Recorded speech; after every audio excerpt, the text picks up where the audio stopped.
मेरे प्रिय मित्रों, आइए 22 जनवरी 2021 भूमंत्री ज्योतिष पाठशाला बीजेपी स्वाध्याय दिवस 110 घन 22वां ज्योतिष के 22वें दिवस में, ज्योतिष पाठ के 22वें दिवस में आइए प्रवेश करें। सर्वप्रथम सूर्योदय 7:06 में, अस्त होगा 17:41 में कल के ही समय में। 42 मिनट हो चुका है सूर्योदय को आए हुए, 45 मिनट का समय हो चुका है सूर्योदय को आए हुए। हम भी आए दैनिक कार्यक्रम के अंतर्गत आने वाला जो सर्वप्रथम मुख्य कार्य जो है, करने योग्य कर्तव्य जो है, आइए स्वाध्याय में प्रवेश करें। पाठशाला के दो भाग हम जानते हैं, दो भाग। पहले भाग को पाठ्यचर्या प्रश्नोत्तर चर्चा, दूसरे भाग को पाठ्यक्रम पाठ्य चर्चा हम कहते हैं। पाठशाला के भाग 2 पर पहले हम चर्चा कर लेंगे, भाग 1 को दूसरे चरण में हम चर्चा करेंगे, बाद में चर्चा कर लेंगे। आज की इकाई में हमने कहा कि तीसरी, चौथी, पांचवी इकाई को संयुक्त रूप से हम एक साथ कमांड में हम पूरे संस्कार के बारे में दिया गया है। युवाओं में 11 संस्कार के बारे में बताने का प्रयास किया है। हम एक बार 16 संस्कार को संक्षिप्त में आज की पाठशाला में लेने का प्रयास हम करेंगे। गर्भाधान क्या होता है, पंचमन क्या होता है, सीमोन्तन क्या होता है, जातकर्म क्या होता है, नामकरण क्या होता है, निष्क्रमण या जल पूजन क्या होता है, अन्नप्राशन, चूड़ाकरण, कर्णवेद, विद्यारंभ, उपनयन, अक्षारंभ या वेदारंभ, केशांत, समावर्तन, विवाह, अंत्येष्टि, क्या संस्कार है, इसको समझने का प्रयास हम करें। संस्कार क्या है, ये आज खंड दूसरा संस्कार मुहूर्त के अंतिम 3 आज की पाठशाला में इकाई पूर्ण हो जाएगी, ये खंड पूर्ण हो जाएगा। इसके अतिरिक्त आने वाले जो 5 इकाई हम पूर्ण हो जाएंगी, ये हमें ख्याल रहे। तो इसमें हमने कहा कि संस्कार किसे कहते हैं। संस्कार वैसे आमतौर में शुद्धिकरण कहते हैं, लेकिन संस्कार का मतलब होता है करने योग्य। कोई भी हम काम करें, हमने कहा कि कर्म जो है कोई भी अकर्मणीय नहीं हो सकता है, कुछ न कुछ कर्म करेगा। अगर कोई व्यक्ति बैठा भी है तो भी कर्म कर रहा है, मन से कुछ न कुछ विचार कर रहा होगा, कहीं मन गया होगा तो कुछ न कुछ क्रिया कर रहा है। तो कर्म से कोई अकर्मणीय नहीं हो सकता है, कर्म से कोई मुक्त नहीं हो सकता है, कुछ न कुछ कर्म करेगा। फिर कर्म को करना है, अगर फिर उसको हम संस्कार की बात करें तो कर्म करना है, लेकिन जागरूक हमें होकर करना है। जागरूक का मतलब होता है कि कर्म कर्तव्य के लिए केवल करने योग्य मेरे को करना है, कर्म से हम मुक्त नहीं हो सकते, इसलिए करना है मेरे को। अगर यहीं से कर्म का फिर अगर हम कुछ अगर इच्छा से करेंगे, हाँ ऐसा कर्म करना है तो ये फल यार होना चाहिए, अच्छा मैं इतना घंटा करूंगा तो मुझको ये फल होना चाहिए, अच्छा ठीक, ये परिणाम मेरे को होना चाहिए, ये करेंगे तो ये फिर बंधन का काम करेगा। कर्म बंधन ऐसे ही बनता है, जबकि कर्म हमें केवल क्या है, कर्तव्य। कर्तव्य का मतलब है कर रही होगी केवल करना है, क्योंकि कर्म से कोई मुक्त हो नहीं सकता, तो करना है मेरे को केवल। इसका परिणाम क्या होगा, इसका फल क्या होगा, उसे लेना नहीं है। उसे कोई कर्म योग कहते हैं, उसे कोई गीता में कृष्ण कर्म योग कहते हैं। अर्जुन से, अर्जुन यही कर्म योग है कि कर्म को योग से जोड़ दो, बस केवल करना है। उससे फिर आगे क्या होता है, कर्म योग के अंदर ही निष्काम, जिसमें काम जो इच्छा जो है हमारी, जो हमारी चाह जो है, जो हमारी वासना जो है, उसको अगर हम अगर ऋण कर दें तो वही कर्म योग बन जाता है। उसी को फिर निष्काम कर्म योग कहते हैं। निष्काम मतलब काम की कोई इच्छा न होना, वही फिर हमारा क्या बनता है, मुक्त। फिर वही हमारा क्या है, फिर वो गुस्सा बंधन नहीं बनता, क्योंकि उसका फिर क्या होता है, लेखा जोखा नहीं होता है। तो हिसाब किताब बराबर होना चाहिए। पहले भी हमने कुछ अपने ऐसे कर्म किए, उसके कारण हम बने हैं, तो उसको उसी से बंधन बच जाते हैं। पूरा उसका हमारा लेखा जोखा, हमारा मस्तिष्क, हमने कहा कि सूक्ष्म शरीर जो हमारा है, वहां सब क्या होता है, संग्रहित हो जाता है, इकट्ठा हो जाता है, भंडार वहां पर हो जाता है उसका। तो उसका हिसाब किताब उसको बराबर करने के लिए क्या करना होगा कि हम कर्म को जो करेंगे तो होशपूर्वक जागरूक का मतलब ये होता है कि उसमें कोई भी इच्छा ना हो और पूरी चैतन्य पूर्वक उसमें करना है। उसमें हमें केवल हमें देखना है कि मैं देखने वाला हूं, इतना काम कर रहा हूं, तब भी मैं कुछ नहीं कर रहा हूं। मेरा स्वभाव क्या है, देखना है। और देखना और कर्म करने में अंतर है। मैं तो देख रहा हूं, मैं तो जब छोटा था तब से, जब छोटा बच्चा था तब से लेकर के अभी तक मैं इतना जो मैंने कार्य किया तब भी मैं नहीं कर रहा हूं। जिसकी ऐसी दृष्टि है तो वो दर्शन कर रहा है, उसकी क्या है, देखने की कला उसको आती है। नहीं तो कर्म कर रहे हैं, ठीक है ये होना चाहिए, इतना काम कर रहे मेरे को इतना फल मिलना चाहिए, इतना मिलना चाहिए, मंदिर में 100 रुपए दे तो 1000 रुपए मिलना चाहिए, ये चीज बताते हैं। करने के लिए करना है। तो संस्कार में होता है करना, जो कोई भी काम कर रहे हैं उसको विधि की, प्रभु का जो अस्तित्व का, जो अनिवार्य, जो इसेंशियल चीज है, उसको ख्याल में रखते हुए काम करना है हमें। उसको हमने संस्कार कहा। और जो काम को जो करना है उसको विभाजित हमें कर लेना है, उसको ही मुहूर्त कहते हैं। बांट कर लेना है कि इस समय ये करेंगे तो इस समय ये करेंगे, इस समय ये करेंगे तो इस समय ये करेंगे। इसको हमने कहा संस्कार, मुहूर्त हमने कहा। तो कर्म से कोई अकर्मण्य नहीं हो सकता है, कर्म करना है, होशपूर्वक जागरूक हमें करना है, उसको हमने संस्कार कहा। जब विवाह गृहस्थ जीवन में प्रवेश करते हैं स्त्री पुरुष, उनको पहले ही जागरूक हो जाना है कि मेरे को अब जो भी काम करूंगा उसका परिणाम, हमारे से ज्यादा परिणाम क्या होगा, हमारे आने वाले जो नई पीढ़ी है उस पर प्रभाव पड़ेगा। इसको ख्याल में रखते हुए हमें काम करना है, ऐसा काम करना है। कभी हमने कहा कि बुद्ध का अनुशासन क्या है, पहले करो कि क्या करने योग्य है, पहले निर्णय करो कि ये गलत है तो इसको नहीं करना है, पहला अनुशासन। दूसरा अनुशासन जो आपके स्वभाव के अनुकूल है, जो आपके लिए उचित है, जो आपके स्वभाव के स्वरूप है, वो काम को आपको करना है, दूसरा अनुशासन। तीसरा अनुशासन शोधन करना है, निरंतर शोधन, निरंतर उसमें परिवर्तन करना है, निरंतर उसमें चिंतन करना है, निरंतर उसमें मनन करना है, निरंतर उसमें रस को बढ़ाते रहना है। जो आज बात बताई कल वो अच्छी लग रही तो फिर परसों हो सकता है अभी अच्छी लग रही हो, फिर कल परसों फिर बुरी लग जाएगी, और जो कल बुरी लगी तो वो अच्छी हो जाए। निरंतर क्या करना है, उसमें शोधन करना है, शोध करना है, रिसर्च करना है, निरंतर चिंतन करना है, उसमें परिवर्तन करना है, रस लाना है। जो एक बात को बने हैं 10 साल पहले पढ़ा होगा उसी को ही बना रहे, हाँ भाई ऐसे होता है, नहीं, ये नहीं होगा, इससे रस नहीं आएगा। निरंतर शोधन। तो 3 अनुशासन बुद्ध के होते हैं। बुद्धत्व पुरुष को जो व्यक्ति प्राप्त हो जाता है उसके 3 अनुशासन हैं। और उससे पहले हमने कहा कि मनुष्य शरीर मिल जाना एक बहुत बड़ी, बहुत पुण्य का काम, बहुत करुणा का काम हमें मिला है कि जो हमारा पूरा एक चाक में एक आरे में वो 84 करोड़ के बाद एक आरा आता है, उसमें अवसर मिलता है। उसके बाद हम उसी आरे से आगे हम जो आरा जो है उससे हम बाहर निकल सकते हैं। वो जो वर्तुल जो है, वो जो सर्किल जो है, वो जो चाक जो है, उससे हम बाहर निकल सकते हैं। उस आरे से आगे हम छलांग ब्रह्म जगत में वहां से मुक्त हो सकते हैं, जन्मा जन्मांतर के चक्कर से हम बाहर निकल सकते हैं। एक अवसर मिला। कभी कभी ऐसा अवसर मिलता है कि हम कहीं बहुत आरे में, जो मनुष्य का जो आरा जहां पर जो तिल्ली जहां पर जो आरा है वहां पर, और जो हमारे योनि जहां वर्तमान में, वहां से भी हम छलांग मनुष्य के शरीर में यहाँ पर लगा सकते हैं। वो करुणा के कारण हमने उदाहरण दिया था कि एक व्यक्ति, बुद्ध के कार्य हमने व्यक्ति बताया था, ये व्यक्ति ने कि हाथ से तुरंत वो मनुष्य शरीर में आ गया। तो मनुष्य शरीर है, फिर गाय का है, गाय के बाद मनुष्य शरीर मिलता है। तो ये आरा हम बता रहे हैं पूरी चाक में है। तो कभी कभी ऐसा भी करुणावश छलांग हम मनुष्य शरीर को भी मिल जाता है। मनुष्य शरीर मोक्ष का द्वार है, ये भी हमें ख्याल है, ऋषि मनुष्यों ने कहा है, कहने से नहीं, खुद देखें। और दूसरा, तो मनुष्य शरीर मिल गया, तो मनुष्य शरीर मिलने के बाद हम क्या मानवता जो हमारे अंदर जो है, जो मानवता जो ह्यूमैनिटी है, वो हमारा स्वभाव, उसका हमें ख्याल है, उसका हमें निरंतर स्मरण है या नहीं, निरंतर उसका चिंतन करना है, मंथन करना है, अनुरक्षण देखना है, उसको परीक्षण करना है, खुद स्वाध्याय करना है कि मैं मानवता जो मेरे अंदर भरी है, जो मानवता का जो स्वभाव जो है, जो नेचर जो, वो मैं उसको उस पर खरे उतर रहा नहीं उतर रहा हूँ, उसको मैंने निखार पाया हूँ नहीं पाया हूँ, या केवल मानव शरीर मिल गया बस बन गया, शरीर मिल गया मेरे को बस उससे हो गया, उसी से मैं मेरा मन क्या वैसा बन पाया, मेरा जो आत्मिक स्वभाव है उसको मैं उससे मुलाकात कर पाया। तो ये दूसरी बात है, ये और भी दुष्पुर बात है, और भी कठिन बात है, और भी साहस की बात है। और इसके आगे फिर क्या आता है कि ज्ञान मिल जाता है, उसके बाद फिर क्या होता है, घमंड, ईगो, अहंकार भी बहुत बड़ा प्रभाव यहां पर होता है कि ज्ञान मिलने के बाद लगता है कि हाँ जैसे मैंने कुछ प्राप्त कर लिया,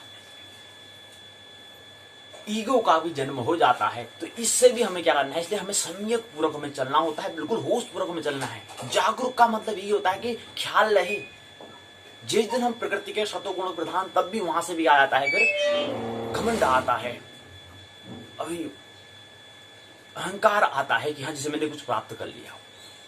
लेकिन जो व्यक्ति ने प्रेम की अनुभूति करी हो, ध्यान का अनुभव किया हो, भक्ति का अनुभव किया हो, प्रार्थना का अनुभव किया हो, उपासना का अनुभव किया हो, उसको ईगो नहीं आएगा। लेकिन फिर भी आता है, जैसे अहंकार किसको आएगा, अब जो व्यक्ति जिसके पास जितना अहंकार होगा, जितना सिर ऊपर करेगा, उतना उसको फिर बाद में नीचे गिराने में फायदा है, मतलब नीचे गिराने में उसको उतनी आसानी रहेगी। बेटा इस एक व्यक्ति के पास क्या है, एक छोटा बच्चा है, वो कहता है बड़ों संस्कार हमें दिया गया है कि कोई बड़ा व्यक्ति आता है तो उसको प्रणाम करना चाहिए, ये संस्कार दिया गया है। ख्याल रहे इसको, इस पर हम विचार करें, चर्चा करें, समझे इसको कि वो छोटा बच्चा है, कहा गया है या विद्यालय में है, शिक्षक के कोई आते तो अंदर आते तो खड़े उठ जाना चाहिए, ये एक संस्कार दिया गया है, ये एक दृष्टि दी गई है। लेकिन एक व्यक्ति था कि नहीं उठूंगा, चलो क्या होता है, नहीं उठेंगे, कोई आता है तो नहीं करेंगे प्रणाम नहीं करेंगे, उसकी दृष्टि होगी। तो यहां पर हम क्या करते हैं, यहां पर कहते हैं यार तूने प्रणाम नहीं किया है, तूने सम्मान नहीं किया। अब यहां पर हम क्या कर रहे हैं, उसको परतंत्र कर रहे हैं, उसकी मर्जी, नहीं उठ रहा तो कोई दिक्कत नहीं। लेकिन हम कह रहे हैं भाई नहीं, मैं बड़ा आदमी हूं, भाई मैं बड़ा हूं तो उठना चाहिए, उसने प्रणाम मेरे को करना चाहिए, हो गया, उसके लिए आप कुछ नहीं हुआ। लेकिन आपने अपने आप को बांधना प्रारंभ कर दिया, वहां घटना घटी नहीं घटी उससे कोई प्रभाव नहीं हुआ, लेकिन आप यहाँ बंधना, आपका बंधन होना वो प्रारंभ हो चुका है, क्योंकि आपने मुक्त किया ही नहीं। आप शिक्षक हैं, आपको इतनी दृष्टि अभी तक नहीं प्राप्त है कि वो स्वतंत्र है, वो करे न करे उसके ऊपर बात है, कोई ये अनिवार्य नहीं है, एसेंशियल नहीं है कि कोई आए प्रणाम ही करे, कोई अनिवार्य नहीं है। लेकिन हम कहते हैं संसार में अनिवार्य करना चाहिए। आपके कहने से कोई, जब तक कि उसको प्रमाणिक न हो जाए कि हाँ, जब तक उसको दृष्टि नहीं मिल जाए, जब तक उसको तथ्य नहीं मिल जाए कि वाकई में प्रणाम करना चाहिए, तब जाके वो उसको नित्य नहीं बना सकता। हाँ थोड़ा कर लेगा लेकिन फिर भी नहीं। लेकिन अब ये व्यक्ति के हाथ वाला, उसको दृष्टि उसके अंदर है, अब वो अहंकार उसके पास लग रहा है कि हाँ, वो अब हम आमतौर पर कहेंगे यार बड़ा अहंकारी है यार, बड़ा अहंकार हो गया कि मतलब प्रणाम नहीं कर रहा मैं उसको, मैं आया इसने मेरे को कुछ उठाई नहीं, ना खड़ा उठा ना कुछ कहा, बड़ा अहंकारी आदमी है यार, मन में सोचेंगे। लेकिन नहीं, कोई अनिवार्यता नहीं है। लेकिन जिस दिन उसको बात समझ में, हो सकता है वो समझ रहा हो भी बात को कि क्या होता है इसको, जिस दिन वो समझ जाएगा उस दिन वो समर्पण करने में सर्वोपरि रहेगा। क्यों? क्योंकि उसको दृष्टि मिल चुकी है, इसका बात वो अभी समझ रहा है, खोज कर रहा है, क्योंकि मान नहीं रहा है, वो जानने का प्रयास कर रहा है कि आखिर होता क्या चीज है। ये दृष्टि से समझाने का हम प्रयास कर रहे हैं कि जिसके बाद ज्यादा अहंकार जो होगा, अहंकार का ही बीच में आता है, लेकिन हमें अहंकार से भी गुजरना है। कहने का मतलब है कि एक स्थिति ऐसी आएगी, मनुष्य मिल चुका है, उसके बाद फिर हमें कुछ, उसके बाद फिर हमें मनुष्य मानवता का ख्याल रखना है, उसके बाद मानवता के कुछ हमें उच्च गुण मिलेंगे, जो महामानव के गुण होंगे, उसमें फिर हमें अहंकार का भी जन्म होगा। तो अहंकार का जन्म होना है, और जिस अहंकार का जन्म होने के बाद इससे भी हमें आगे बढ़ना है, इसी में भी रुक नहीं जाना है। अहंकार का जन्म होगा, निश्चित होगा, ईगो का जन्म होगा और होना चाहिए।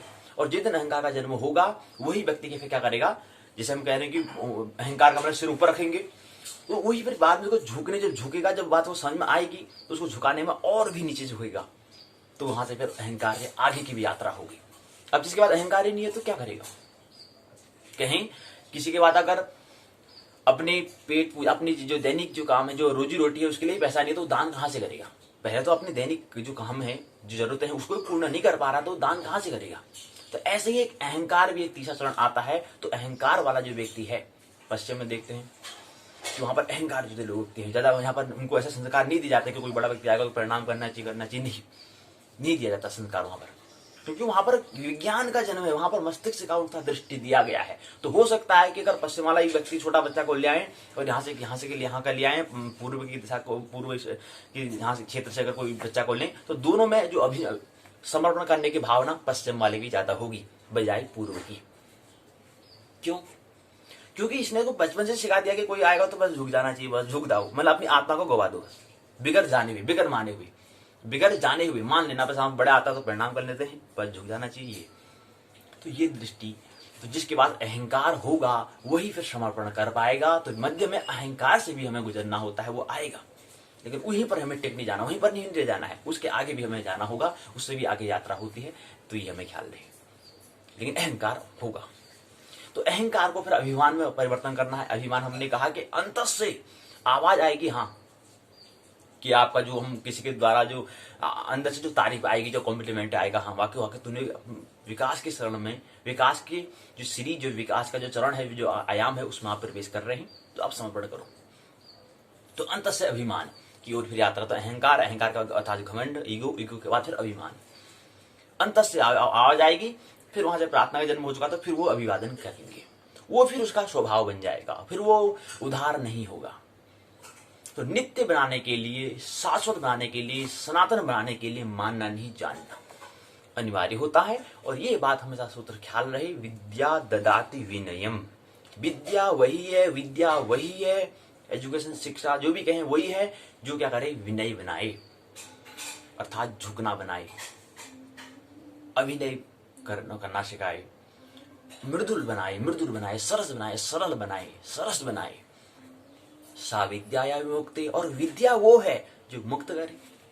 तो कोई अनिवार्यता नहीं है, शिक्षक आए जो जड़ा खड़े उठकर अभिवादन करें, कोई अनिवार्यता नहीं है। हो सकता है व्यक्ति न करे, उसकी इच्छा हो सकता है कि वो आगे यात्रा कर रहा हो, समझ रहा हो कि आखिर क्या वजह होती है कि मैंने क्यों उठ रहे होंगे। हो सकता है उसके अंदर दृष्टि, गहराई दृष्टि भी हो कि यार हम कौन बड़ा, आत्मा तो बराबर है, कोई न उसका जन्म होता है ना कभी उसको मरना होता है, वो तो शाश्वत सनातन है, बाकी शरीर का थोड़ा ऊंचा नीचा भेद है, तो नहीं उठते भाई। लेकिन यहाँ पर आप शिक्षक की दृष्टि हुई निर्भर करेगी या ऐसी अन्य दृष्टि हम बता रहे थे। तो ये चीज हमने कहा कि कर्म हमारा कैसा होना चाहिए, जागरूक हमारा होना है। कर्म से कोई अकर्म नहीं हो सकता है, कर्म हमें करना होगा, चाहे वह फिर संन्यास में सन्यासी भी क्यों नहीं आता, उसको भी कर्म करना होता है। क्योंकि फिर कर्म कैसा होगा, एक संन्यास वाला एक सांसारिक में यही भेद होगा कि उसका कर्म कर्मयोग हो जाएगा, उसका कर्म कामना से रहित न होकर के काम सहित होगा, मतलब इच्छा सहित होगा, उसमें वहां इच्छा रहित होगा। उसकी चाह वहां पर होगी लेकिन यहां पर चाह नहीं होगी। वहां पर ऋण हो जाएगा, यहां पर धन होगा प्लस काम, कर्म धन, इच्छा चाह का धन होगा, लेकिन वहां पर ऋण होगा, वहां पर उसका माइनस, तो कर्मयोग बन जाएगा, वहां पर कर्मयोग नहीं बन पाएगा। यही संसार और सन्यासी में दृष्टि है। सन्यासी मतलब जिसको अंत जो चैतन्य, जो ब्रह्म जगत, जो अप्रगट है, उसकी जिसकी दृष्टि मिल चुकी है, उसने जो दर्शन कर लिया, वो सन्यासी। और संसारी अभी जो जागरण जिसको नहीं हो पाया है, जिसको अभी क्या है, इच्छा है, चाह है कि ये मेरे को ये करना है, मेरे को पद पाना, मेरे को सम्मान, मेरे को ये पद में जाना है, ये चीज करना है, तो उसकी चाह भी है। और चाह के लिए फिर समय आगे बढ़ेगा। फिर इस अगर इस जीवन में हमने कहा जीवन कौन सा समय मिलता है, 70-72 साल 80 साल अगर मानते हैं, और 60 साल अगर लें, 80 साल में 60 साल में 20 साल सोने में, 40 साल बचे, कुछ साल जीवन बचपन काल में चले गया, कुछ खेलने में चले गया, कुछ आस पड़ोस लोगों से गपशप करने में, मित्रों से मुलाकात करने में समय व्यतीत हो गया। तो मुश्किल से मुश्किल 5-7 साल हमें मिलता है। मुश्किल से 60 साल में बात करें तो 5 से 7 साल हमें मिलता है। 5 से 7 साल में क्या करेंगे, अब जो बात नहीं होगी उसको कि हाँ यार इस जन्म में नहीं हुआ तो अगले जन्म में क्यों, क्योंकि अगर हमारा कर्मयोग नहीं हुआ, हमारा कर्मयोग अगर नहीं हुआ, तो फिर उसके लिए जो हमारी जो इच्छा हमने की थी, जो हमने चाहा था कि यार ये नहीं, अब यहाँ पर क्या होगा, समय आगे बढ़ेगा। समय बढ़ेगा मतलब क्योंकि यहाँ पर जो भी इच्छा होती है उसके लिए आगे क्या होगा, समय की आवश्यकता होती है।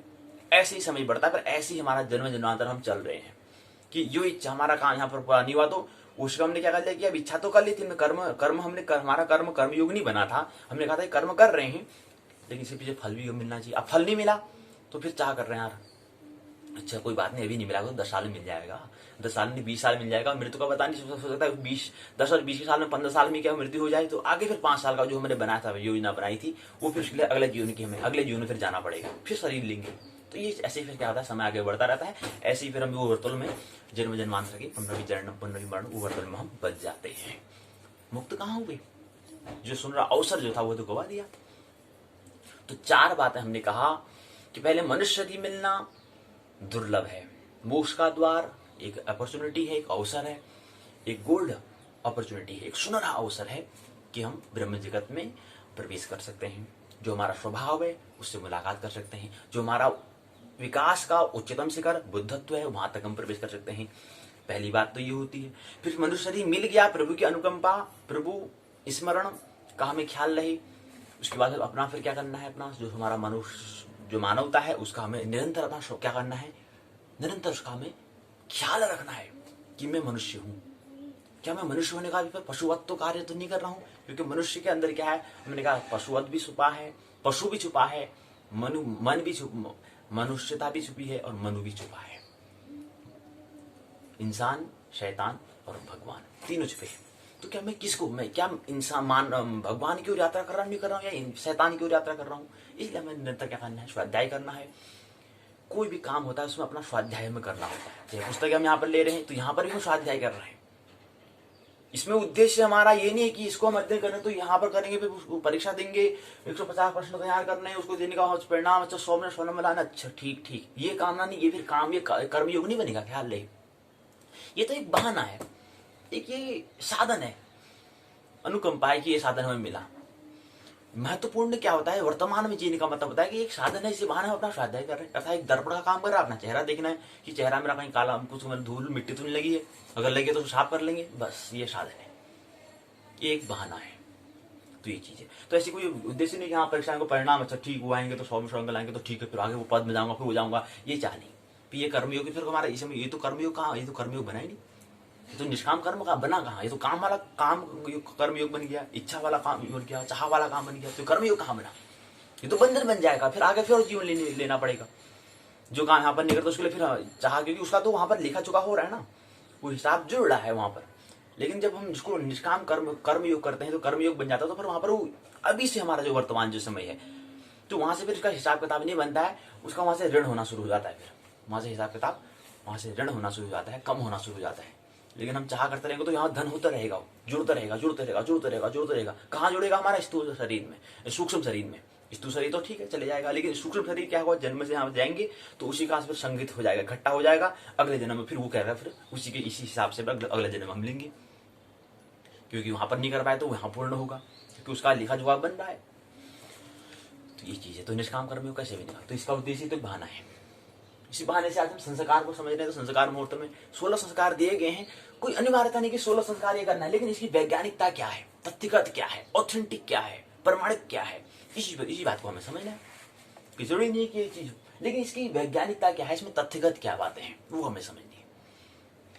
तो संस्कार मुहूर्त में यही हमें समझना है। तो हम ये ख्याल रहे कि हमें मनुष्य शरीर मिला है, पहले उसका हमें ख्याल रखना है, पहले प्रभु का हमें स्मरण करना है। दूसरा हमें क्या करना है, उसकी हमेशा जो मनमानवता है, ह्यूमैनिटी जो है, पहले क्या करने योग्य है, क्या नहीं करने योग्य, उसका हमें निर्णय करना है। और जो करने योग्य है, जो कर्तव्य है, उसको फिर करना ही करना है। फिर उसके लिए फिर कोई भी आलस्य प्रमाद की आवश्यकता नहीं, प्रमाद में नहीं होना, आलस्य नहीं होना, कोई आलस्य नहीं, फिर उसको करना तो करना है, क्योंकि उसमें अगर आलस्य करूंगा तो उसमें भी कुछ कर्म करूंगा मैं, इसलिए छोड़ो उसको, आलस्य प्रमाद को भगाओ, ये मेरे करना है तो करना है।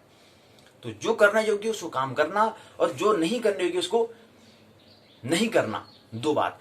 तीसरा निरंतर शोध करना, ये बात, तीन बात बुद्ध का लक्षण। और दूसरा हमने कहा कि पहले हमें क्या करना है, मानवता का मिला है उसका प्रभु का अभिवादन, ग्रेटिट्यूड करना है, अभिवादन करना है कि आपने हमें कृपा करी हमारे ऊपर, आपका अनुकंपा है कि मनुष्य शरीर मिला। फिर उसका निरंतर अपनी मानवता का ख्याल हमें रखना है, ह्यूमैनिटीज हमारी क्या है, हमारा मानवता का हमारा लक्षण क्या है, वो ढंग क्या है, वो ढंग हमारा हो रहा नहीं हो रहा, आचरण से हो रहा नहीं हो रहा है, अंतर से हो रहा नहीं हो रहा है, ये चीज का। और हमारा जो स्वभाव जो है, हमारा स्वरूप जो है, उससे हमारी मुलाकात हो रही नहीं हो रही।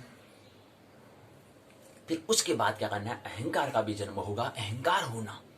अब देखो ना, कोई भी चीज बातें होती हैं, प्रकृति के 3 गुणों को निरंतर, कोई भी अगर घटना है तो उसमें 3 गुण तो निरंतर होंगे, और चौथा फिर क्या होगा, वो प्रकृति के त्रिगुणातीत होगा।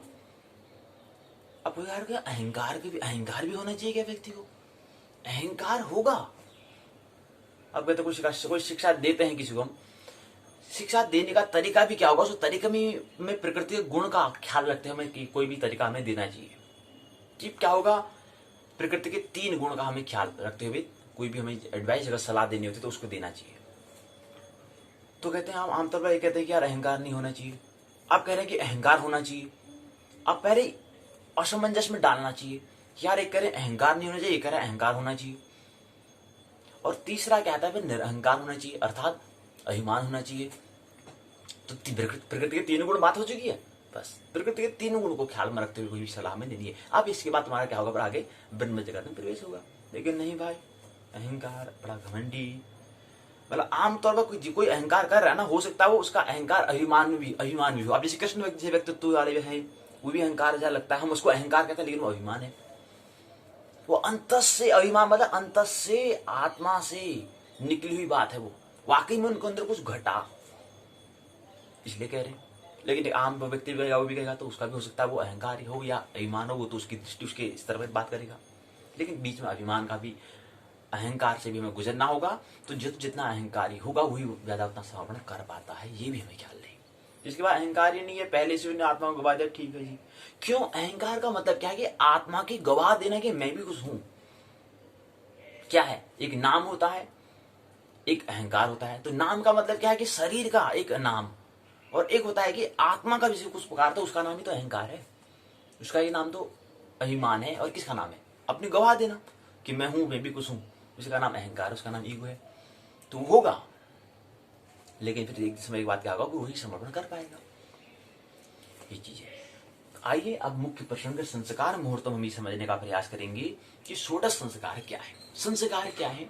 संस्कार मतलब जो हमारा बीज, अभी हमने कहा कि जो भी हम काम करेंगे, जो भी कर्म करेंगे, अगर होशपूर्वक नहीं किया, अर्थात कर्मयोग रूप हमने कर्म नहीं किया, तो उसका लेखा जोखा जुड़ेगा और आगे फिर समय बढ़ता है, आगे फिर वर्तुल में जाना पड़ेगा, फिर समय की मांग होगी, हम शाश्वत सनातन में प्रवेश नहीं कर पाएंगे, जिसको हम अध्यात्म कहें, उसमें हम प्रवेश नहीं कर पाएंगे, उससे हमारी चूक हो जाएगी। क्यों? क्योंकि हम चाह कर रहे हैं, और चाह के लिए बस समय की आवश्यकता, टाइम की आवश्यकता होती है, काल की आवश्यकता होती है। लेकिन हम तो शाश्वत की बात करें, टाइम से बियॉन्ड द टाइम, टाइम से आगे हो जाना। तो टाइम से आगे निकलने के लिए हमें क्या करना होगा? हमें कोई चाह नहीं रखनी होगी, चाह को हमें ऋण कर देना होगा, इच्छा को हमें ऋण कर देना होगा। अपनी वासना जो है, हमारी इच्छा जो है, उसको क्या करना पड़ेगा? ऋण करना पड़ेगा। पर आगे समय नहीं बढ़ा तो वर्तमान में जीना, इसका नाम क्या है? वर्तमान में जीने की कला। तो वर्तमान में जीना, तो आगे समय बढ़ेगा नहीं, तो फिर आपका फिर मुक्त होना ही है। एक पिछला जो हिसाब उसका ऋण हो जाएगा। यहाँ पर जो भी काम करेंगे तो आगे तो आपको धन हो नहीं रहा है, और पीछे से ऋण होना प्रारंभ हो जाएगा, वहां से भी माइनस ऋण होना प्रारंभ हो जाएगा। तो वहां पर जब जीरो हो जाएगा तो फिर आप मुक्त, स्वतंत्र, महानिर्माण, महापरिनिर्वाण की ओर यात्रा हो जाएगी। तो ये है। तो संस्कार कर्म करना है, होशपूर्वक करना है, और उस काम को भी विभाजित हमने कर लेना है कि कौन सा काम मेरे को करना है। ताकि हमें पहले ब्रह्मचर्य आश्रम में हो, फिर गृहस्थ में हो, तो सकता है कि और लोगों को भी समय देना होगा, फिर वानप्रस्थ में हो सकता है किसी अन्य को भी उपकार हमें करना होगा, फिर संन्यास में हो सकता है कि अपना के साथ और भी परोपकार करना है, स्वार्थ पुरुषार्थ परमार्थ करना है। तो लेकिन उसके भी क्या करना है? वो करना ही है, लेकिन फिर भी स्वाध्याय करते रहना है, उसका नाम मुहूर्त। अब 16 में हमने कल कहा था कि गर्भाधान। गर्भाधान बताया कि अगर हमें जिस तरह का हमें बच्चे को जन्म देना है, जिस तरह का, निष्कृष्ट या श्रेष्ठ, उत्कृष्ट या निष्कृष्ट, कैसे हमें पुत्र हमें जन्म देना है, कैसी हमारी इच्छा है, कैसी हमारी तैयारी की, कैसा व्यक्ति वाला हमें चाहिए, कैसा हमें बच्चा प्राप्त करना है। कृष्ण जैसा, बुद्ध जैसा, महावीर जैसा चाहिए, या हिटलर जैसा चाहिए, ऐसा वाला चाहिए, या आम चाहिए। उसके लिए हमें क्या, अगर कुछ बातें ख्याल रखेंगे, उस बात को अगर हमें ख्याल रखना है, तो ठीक उस समय में अगर हम संभोग करेंगे तो उस तरह से व्यक्तित्व प्राप्त होता है। जिसके लिए यहां पर हमने कहा कल की हमने 16 दिन क्या होता है, जब पीरियड से होते हैं उसके 16 दिन तक गर्भधारण योग्य होता है। 16 दिन, एक महीने की बात करें, उसमें 16 दिन क्या होता है? गर्भधारण योग्य होता है। मतलब गर्भ में उसमें आत्मा, जीवात्मा का प्रवेश हो सकता है। उस समय अगर हम करेंगे, उस समय अगर हम संभोग के बाद 16 दिन कह रहे हैं उसमें, तो 4 दिन वहां चले जाएंगे। 4 दिन के बाद हमारा जो 12 दिन बचते हैं, उन 12 दिन में और किस समय कौन सा, हम बच्चे तो कह रहे हैं, बच्चा कैसा, पुत्र या पुत्री, उसका भी समय यहां पर दिया गया है कि 6, 8, 10, 12, 14, 16 ये है पुत्र के लिए, 5, 7, 9, 11, 13, 15 ये पुत्री के लिए, कि मैं पुत्र चाहिए या पुत्री चाहिए, और कैसा चाहिए, मतलब उसका दर, मतलब बुद्धि प्राप्त वाला चाहिए या नहीं चाहिए, उसके लिए हमें उसको अगर हम ख्याल रखते हुए करेंगे, इसकी हमारी रणनीति की तैयारी रहेगी, तो उस तरह का हम व्यक्ति को प्राप्त कर लेंगे ठीक उस समय। और कौन से पक्ष में करना है मैंने बताया, कौन सी तिथि में करना है वही बात हमने की, कौन से वार में करना है ये भी बात हमने कर ली, कौन से नक्षत्र में करना है ये भी हमने बात कर ली, कौन से लग्न में करना है ये भी हमने बात कर ली, और भी सूक्ष्म बातें होती है, और भी बातें हमें ख्याल रखनी होती है। तो उसी को, यही तो जागरूक है, और क्या है संस्कार का मतलब, और क्या ही तो है। तो यही क्या, क्योंकि जो भी काम करेंगे वो बीज रूप में बन जाएगा, उसका ही नाम संस्कार है। इकट्ठा जो संयुक्त जो है, जन्म जन्मांतर हमने जो भी कर्म किए हैं, जो भी हमने अनुभूति की, जो भी हमने अनुभव प्राप्त किया, उसका संग्रहित नाम क्या है? संस्कार है। जैसे बीज में क्या है, पूरा वृक्ष छिपा पड़ा है, उसका थोड़ा समय की आवश्यकता है, बाद में पूरे फल तक पहुंचेगा नहीं पहुंचेगा। बीज जो है अर्थात संस्कार से ही हम व्यक्ति की भविष्य की भविष्यवाणी कर सकते हैं कि ये जो इसका संस्कार है, जो इसका अभी तक इसने जो जब बच्चा जब जन्म होता है, जो अंडा है, उसी से हम बता सकते हैं कि आगे क्या होगा, इसका भविष्य में कहां तक पहुंचेगा। जैसे बीज है, बीज के जो हम वृक्ष की बात कर रहे हैं, उस बीज से ही हम पूरा बता सकते हैं कि आगे भविष्य में क्या होगा, 10 साल में वृक्ष कहां तक बनेगा, इसमें फल बनेंगे नहीं बनेंगे, पूरी भविष्यवाणी से हो सकती है। उस बीज में पूरा छिपा पड़ा है, पूरा उसमें वर्तमान अतीत, वर्तमान तो है ही, अतीत और भविष्य उसमें छिपा पड़ा है। क्योंकि हमें ख्याल नहीं है तो इसलिए हमें लगता है कि हाँ बहुत हमारे लिए भविष्य वर्तमान भविष्य और अतीत जैसा लगता है, लेकिन नहीं। शाश्वत सनातन में तीनों चीज वहां पर होती है अगर हमारी दृष्टि बढ़ जाए तो। अगर हम थोड़ा वृक्ष के ऊपर सब देखें तो हमें तीनों स्थिति, हमें और पूरा वर्तमान भूत भविष्य, हमें तीनों दृष्टि में दिख जाती है। तो किस समय करना है, कौन सी तिथि में करना, कौन से वार में करना, ये हमने बताया कि उसकी वैज्ञानिकता, जागरूक हमें रहना है। तो अगर हमें कृष्ण जैसे बुद्ध जैसे व्यक्ति, तो कृष्ण बुद्ध जैसे व्यक्ति का जन्म किस क्षण में हुआ होगा, कौन सी स्थिति रही होगी, जिस जन्म में जिस क्षण उन्होंने जन्म लिया उसमें कैसी स्थिति, कैसा नक्षत्र, कौन सा नक्षत्र था, कौन सा वार था, मतलब कौन सा ग्रह वहां पर आ रहा था, कौन सा नक्षत्र जो तारों का समूह उसमें उदय हो रहा था, कौन सी स्थिति कौन सी दशा में उन्होंने जन्म लिया। अगर उस दशा का हमें स्मरण है, उसी दशा में अगर फिर हम कह रहे हैं जो आगे गृहस्थ जीवन में हमें आगे मिलन जो स्त्री संग जो हम कह रहे हैं, संभोग जो कह रहे हैं, उसमें अगर करेंगे तो उसी दशा वाला व्यक्ति, बुद्धत्व वाला व्यक्ति को हम पुनः प्राप्त कर सकते हैं। लेकिन ख्याल ही नहीं है, छोड़ो कौन करे, किसको समय इतना इन बातों को समझने किसको समय है। लेकिन नहीं तो परिणाम तो समझे फिर दुखालय होगा। लेकिन इन अगर जागरूक कर रहेंगे तो निश्चित ही बुद्ध महावीर जैसे व्यक्ति को हम प्राप्त कर सकते हैं, ऐसे व्यक्ति को हम जन्म दे सकते हैं, ऐसे बच्चों को जन्म दे सकते हैं परिपूर्ण प्रेम में। उस समय कृष्ण का जब जन्म हुआ होगा तो उसमें कितने प्रेम पूर्ण में रहेंगे, देवकी और वसुदेव कितने परिपूर्ण में होंगे, प्रेम के पूरे परिपूर्ण में उसमें कृष्ण का जन्म होता है। इन चीजों को ख्याल में रखते हुए संस्कार का यही महत्व है। संस्कार मुहूर्त नाम इस खंड में हमें यही समझना, इस खंड जो खंड जो है इसमें यही हमें समझना है कि हमें जीवन में जो भी काम करना है उसको होशपूर्वक। अब संस्कार का विशेष महत्वपूर्ण जो है गृहस्थ जीवन का विशेष हमें ख्याल रखना है, क्योंकि गृहस्थ जीवन में जो व्यक्ति जो उन्हें जो करा लेकिन 25 साल में जो भी ब्रह्मचर्य जो पहला खंड जीवन का जो पहला खंड है उसमें जो भी करा, लेकिन अब जो करना है उसका अब प्रभाव अकेले पर नहीं या पूरे परिवार पर पड़ने वाला है। अभी तक अकेले थे लेकिन अब विवाह में हो चुका है तो वहां पर 2 हो चुके हैं, अब 2 के फिर 2 और आगे भी नई पीढ़ी आएंगी तो उसका प्रभाव पड़े परिवार पर। ऐसे ही परिवारों का समूह पर होता है समाज, और समाज के समूह, समाज सोसाइटी होती है, समाज होता है परिवार के समूह, व्यक्ति के समूह को हम समाज कहते हैं, सोसाइटी कहते हैं। और सोसाइटी कैसे रहेगी, उसके लिए पहले व्यक्ति को हमें सुधारना होगा। प्रत्येक व्यक्ति अपने आप को सुधारे, अपना अपना अपना स्वाध्याय करे तो समाज तो स्वतः ही सुधर जाएगा। समाज को सुधारने की आवश्यकता नहीं है, व्यक्ति को सुधरने की आवश्यकता है। समाज सोसाइटी तो स्वतः ही सुधर जाएगी, स्वतः ही जागरूक हो जाएगी। पहले प्रत्येक व्यक्ति अपने जीवन में जागरूक तो हो।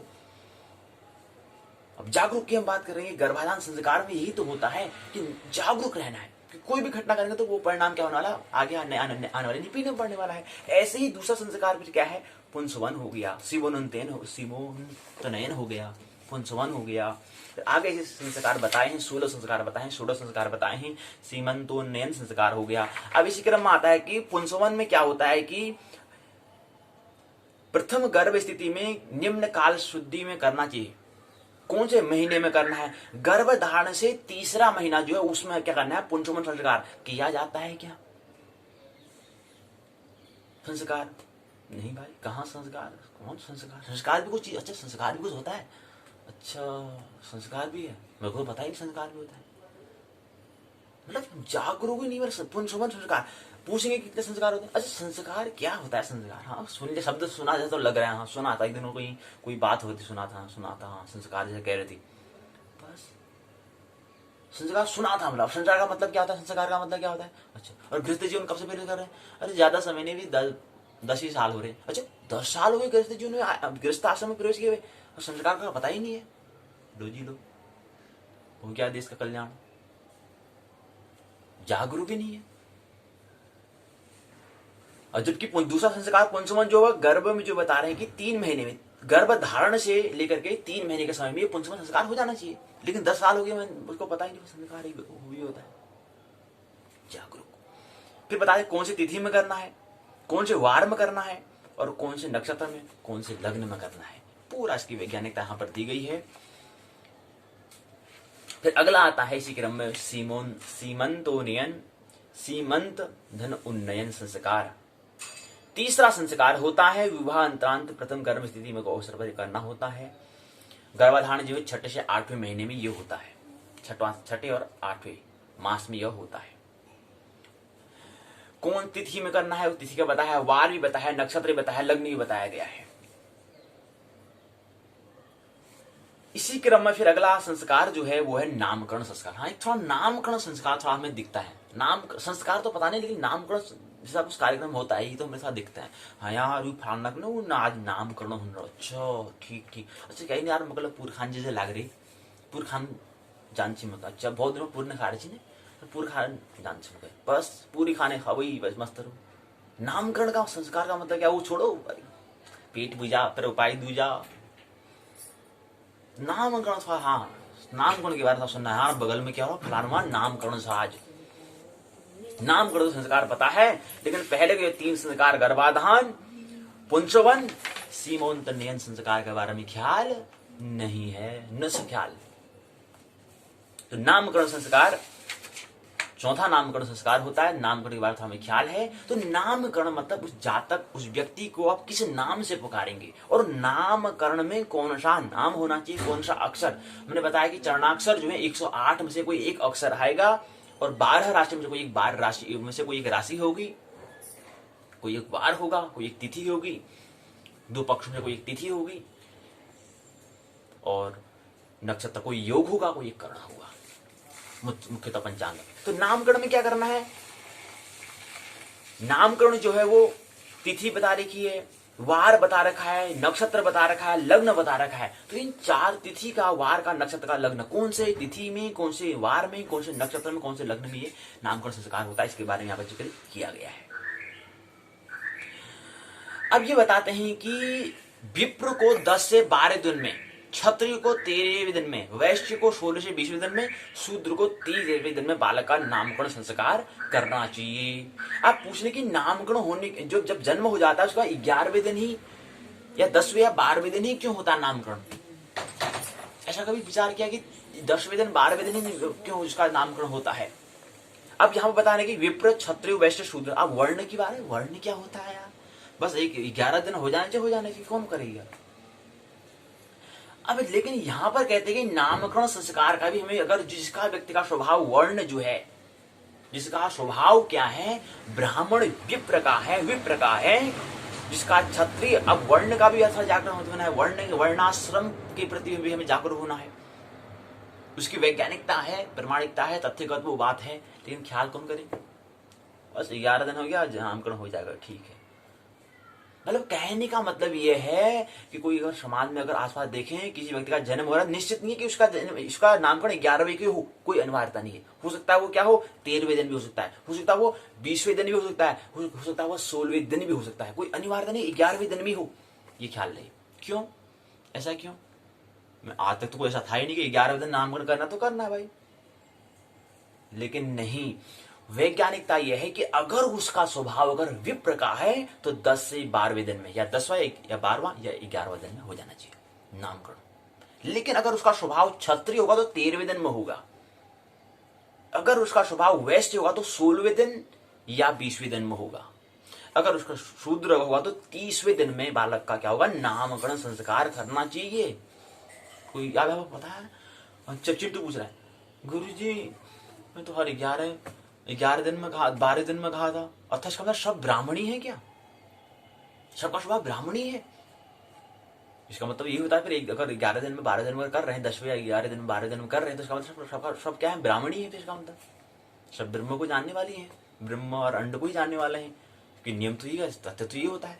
लेकिन यहाँ पर कह रहे हैं कि आप वर्ण का, वर्णाश्रम का ख्याल नहीं है तो हम फिर 11वें दिन 12वें दिन एक ही नियम बना देंगे, जबकि नहीं, उसको और भी इसको हमारे प्रामाणिकता बनाना है, तथ्यगत बनाना है, तो सबसे पहले इसको वर्ण देखना है। अब जो जातक का जन्म हुआ उसका वर्ण 4 में से कोई एक होगा, चार में से कोई एक प्रधान होगा, चारों तो होंगे लेकिन चारों में से कोई एक प्रधान होगा। तो प्रधान क्या है उसका स्वभाव? अगर विप्र का हो तो 10 दिन में या 12 दिन में, अगर क्षत्रिय का हो 13 दिन में करना है, वैश्य का होगा तो 16वां दिन या 20वें दिन में करना है, शूद्र होगा तो 30वें दिन में करना है। क्या मैं कभी ख्याल का भी सोचा था कि नामकरण 30वें दिन में भी होगा करके? हाँ, लेकिन जिसका शूद्र स्वभाव वर्ण, जिसका वर्ण है, उसके 30वें दिन में होगा। अब ये कितना तथ्य गया था ये हमें शोध करना है, ये भी तो भी बात हम केवल समझ रहे हैं, इस पर हमें विचार करेंगे, तथ्य करेंगे। हमारा तो काम यही है कि इसका निरंतर शोधन करना कि 30वें दिन कह रहे हैं, क्या वैज्ञानिकता है 30 दिन करने की, और 10वें दिन 12 दिन कह रहे हैं तो उसका क्या है वैज्ञानिकता है, इसका हमें शोध पर हम करेंगे। लेकिन अभी तो हमें ये कह रहे हैं कि अभी हम ये लेकर चल रहे हैं कि क्या होना चाहिए, जिसका वर्ण अगर विप्र है तो वो 10 या 12वें दिन में, जिसका क्षत्रिय है वो 13वें दिन में, जिसका वैश्य है 16वें दिन या 20वें दिन में, शूद्र है तो उसके 30वें दिन में नामकरण संस्कार होना चाहिए। पीछे क्रम मुहूर्त चिंतामणि नाम, वहां पर ये जिक्र किया गया है। तो ये हमने बात समझी। संस्कार का मतलब होता है मानव जीवन को सुव्यवस्थित रखने की क्रिया का नाम। संस्कार मतलब हमने कहा कि ऐसी व्यवस्था, ऐसा हमारा ऐसा काम, जो भी हम काम करेंगे, जो भी हम काम करते हैं, जो भी हम कर्म करते हैं, आमतौर पर भाषा कहें तो कर्म करते हुए कहीं ना कहीं उसका क्या होता है, हमारा वापस लौट के आता है सुव्यवस्था। अगर कोई भी हमने काम किया, जैसे हम कह रहे हैं कि किसी व्यक्ति को दुखी दे रहे हैं, तो दूसरा व्यक्ति दुखी होगा या ना होगा ये तो सबकी बात है, लेकिन मैं दुखी पक्का हूंगा, मैं दुखी निश्चित ही हूंगा। वहां परिणाम घटता नहीं घटता वो तो शंका हो सकती है, मतलब कोई 100% 100% की बात गारंटी कोई यहाँ पर है नहीं, तो वहां पर वादा ऐसा नहीं है। लेकिन अगर मैं किसी दूसरे को व्यक्ति को दुख दे रहा हूं तो मैं निश्चित अपने आप, यहाँ पर 100% की वादा है, गारंटी है कि मैं पक्का दुखी हूंगा। वहां परिणाम घटे न घटे, लेकिन यहां पर घटना जरूर हो जाता है। वहां पर 100% वादा है, 100% वादा है कि निश्चित मेरे यहां पर घटेगा। वहां घटे न घटे अलग बात है।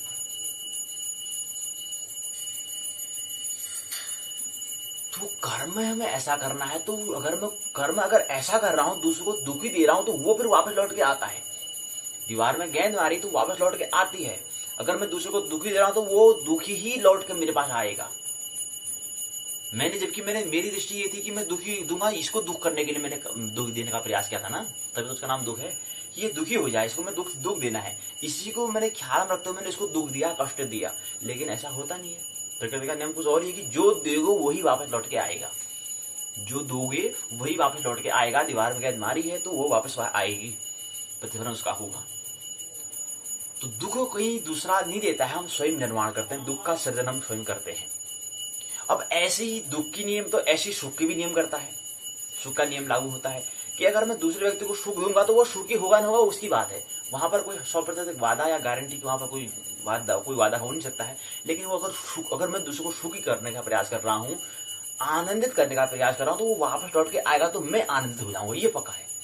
इसमें 100% वादा, इसकी वादा हम कर सकते हैं, गारंटी दे सकते हैं कि वो मैं पक्का खुशी हो जाऊंगा। मेरा प्रयास क्या है? बुद्ध तभी कहते हैं कि बुद्धत्व के 3 लक्षण है कि पहले पता करोगे सही गलत क्या है। सही जो है उसको तो करना ही है, मतलब सुख जो दूसरे व्यक्ति को सुखी करने का काम कर रहे हैं तो वो लौट के आएगा, इसलिए तो करना है। देखो, क्योंकि मैं खुश हो जाऊंगा, मैं खुशी रहूंगा, मैं शांति को, आनंद को प्राप्त करूंगा, इसलिए तो मैं दूसरे को सुख करने का प्रयास कर रहा हूँ कि वो वापस लौट के आएगा। इसी का नाम तो स्वाध्याय है। इसी का नाम ही क्या दिया? स्वाध्याय दिया है कि वो वापस आके हमारे यही लौटाता। ये जो ख्याल जिसको है उसको कहता था स्वाध्याय कर रहा था, सेल्फ स्टडी कर रहा है। ऐसे ही आनंद की बात, कोई आनंद बांट रहा है तो वो लौट के आएगा वापस, तो मैं आनंदित हो जाऊंगा। ऐसे ही परमानंद की बात करें तो वो वहां पर से लौट के वहीं आएगा। ऐसे ही महोत्सव उत्सव की बात करें, वहां उत्सव में कोई परिणाम हो नहीं हो, लेकिन मैं उत्सव तो होऊंगा, तो फिर मेरा जीवन और भी उत्सव रहेगा। अब जो काम हम कर रहे हैं, ये काम का परिणाम प्रभाव इतना बड़ा है, तो हम काम हमें कैसा करना है? अब जो मेरे को आनंदित करे, जो मेरे को महोत्सित करे, उसका ही नाम है व्यवस्थित करना। कर्म हो सकते हैं कि हम दुख भी दे रहे होंगे, सुख भी कर रहे हैं, सब क्या है? अस्त व्यस्त है। लेकिन व्यवस्थित करना मतलब ऐसा काम करूंगा जो दूसरे के तल पर दूसरे को खुशी करने का प्रयास करूंगा ताकि मैं खुशी हो सकूं, दूसरे को आनंदित करने का प्रयास करूंगा ताकि मैं आनंदित हो जाऊं। इसी का नाम क्या है? व्यवस्था। इसी का नाम कहते हैं मैनेजमेंट। संस्कार क्या है? अब जो मैंने व्यवस्थित किया, इसका ही जो मैं कर रहा हूं, तो ये मेरा कहीं पर क्या हो रहा है, पूरा एक संग्रहित हो रहा है, इकट्ठा हो रहा है। और इस इकट्ठे एक संयुक्त का नाम ही, इस इकट्ठा जो जो बन रहा है, इसको हम संस्कार कहते हैं। इसी व्यवस्था, इसी व्यवस्थित मैनेजमेंट को हम कहते हैं संस्कार कहते हैं। क्या है? मनुष्य के जीवन में सुव्यवस्थित रखने की क्रिया, सुव्यवस्थित रखने की क्रिया का नाम क्या है? ऐसे क्रिया, ऐसे कर्म को हम कहते हैं संस्कार कहते हैं। गर्भाधान कहा, गर्भ धारण करने हेतु किया जाने वाला संस्कार। गर्भधारण मतलब गर्भ में कौन सी आत्मा आई। अगर हम गर्भाधान संस्कार मतलब होता है कि जो विवाह हो चुका है, तो हमें ऐसी आत्मा चाहिए, ऐसी आत्मा के लिए हमें क्या करनी है, प्रार्थना करनी है, पूजा करना, उसी का नाम गर्भाधान संस्कार। हमने कहा कि ऐसा हमें आत्मा चाहिए कि जो क्या करे, हमारे कुल को आगे बढ़ाए, और हमारे जो जहां पर हमसे और भी इसका क्या करे, उच्च कुल को आगे और बढ़ाए, और लेकिन और भी इसमें कुछ विकास करे। ऐसी हमें क्या चाहिए, ऐसी हमें एक ऐसा नया जन्म, नई पीढ़ी हमें चाहिए। ऐसी व्यवस्था को हम क्या कहते हैं, संस्कार कहते हैं, गर्भाधान संस्कार कहते हैं। कि ऐसी एक नई पीढ़ी आ जाए जो हमारी इसी जो हमारा जो कुल है, इसको और आगे बढ़ाए, और भी इसको उच्चतम शिखरों तक ले जाए, उसका नाम गर्भाधान संस्कार है। ऐसी क्रिया कि जो ऐसी आत्मा यहां पर आए, गर्भ में ऐसी आत्मा का यहां पर क्या हो, प्रवेश हो, जो क्या करे, हमारे कुल का क्या करे, ऐसी जीवात्मा ऐसी प्रवेश करे जो हमारे कुल को आगे बढ़ाए और भी इसको उच्चतम शिखर तक ले जाए। इसके लिए जो प्रार्थना, इसलिए जो क्रिया हम जो व्यवस्था करें, उसका नाम है गर्भाधान। तो ऐसी आत्मा गर्भ को स्वीकार करे, धारण करे, उसका नाम गर्भधारण हो गया, गर्भाधान हो गया। तो गर्भधान को धारण करे मतलब स्वीकार करे, प्रवेश करे, उसको गर्भ में जो आएगी, तो गर्भ स्थिति, इसको हमने कहा गर्भधान संस्कार कहा। सीमंतोनियन, गर्भ में स्थित शिशु की, अब जो शिशु आ चुका है, शिशु मतलब क्या है, अभी शिशु तो नहीं था। अब जो क्या बात, दोनों पति पत्नी जो है उनके सहयोग से शरीर बनेगा, क्योंकि जीवाणु जो है, जो हम कह रहे हैं, वो मिलेंगे तो शरीर जो बाहर जो स्थूल शरीर वो बनेगा, लेकिन सूक्ष्म शरीर जो है, जो हम कह रहे हैं, जो जीवात्मा है, वो शरीर बनता नहीं है, वो तो वहां से उसमें अवतरण होता है, उसका वहां आती प्रवेश करती है। तो जैसे ही वो प्रवेश करते तैसे क्या बन जाता है, वो शिशु बन जाता है। तो अब शिशु क्या है, मतलब उसका जीवन बन गया, जीवन मतलब व्यक्ति ने जन्म ले लिया कहते हैं, गर्भाधान हो गया कहते हैं, तभी तो गर्भाधान की क्रिया होती है।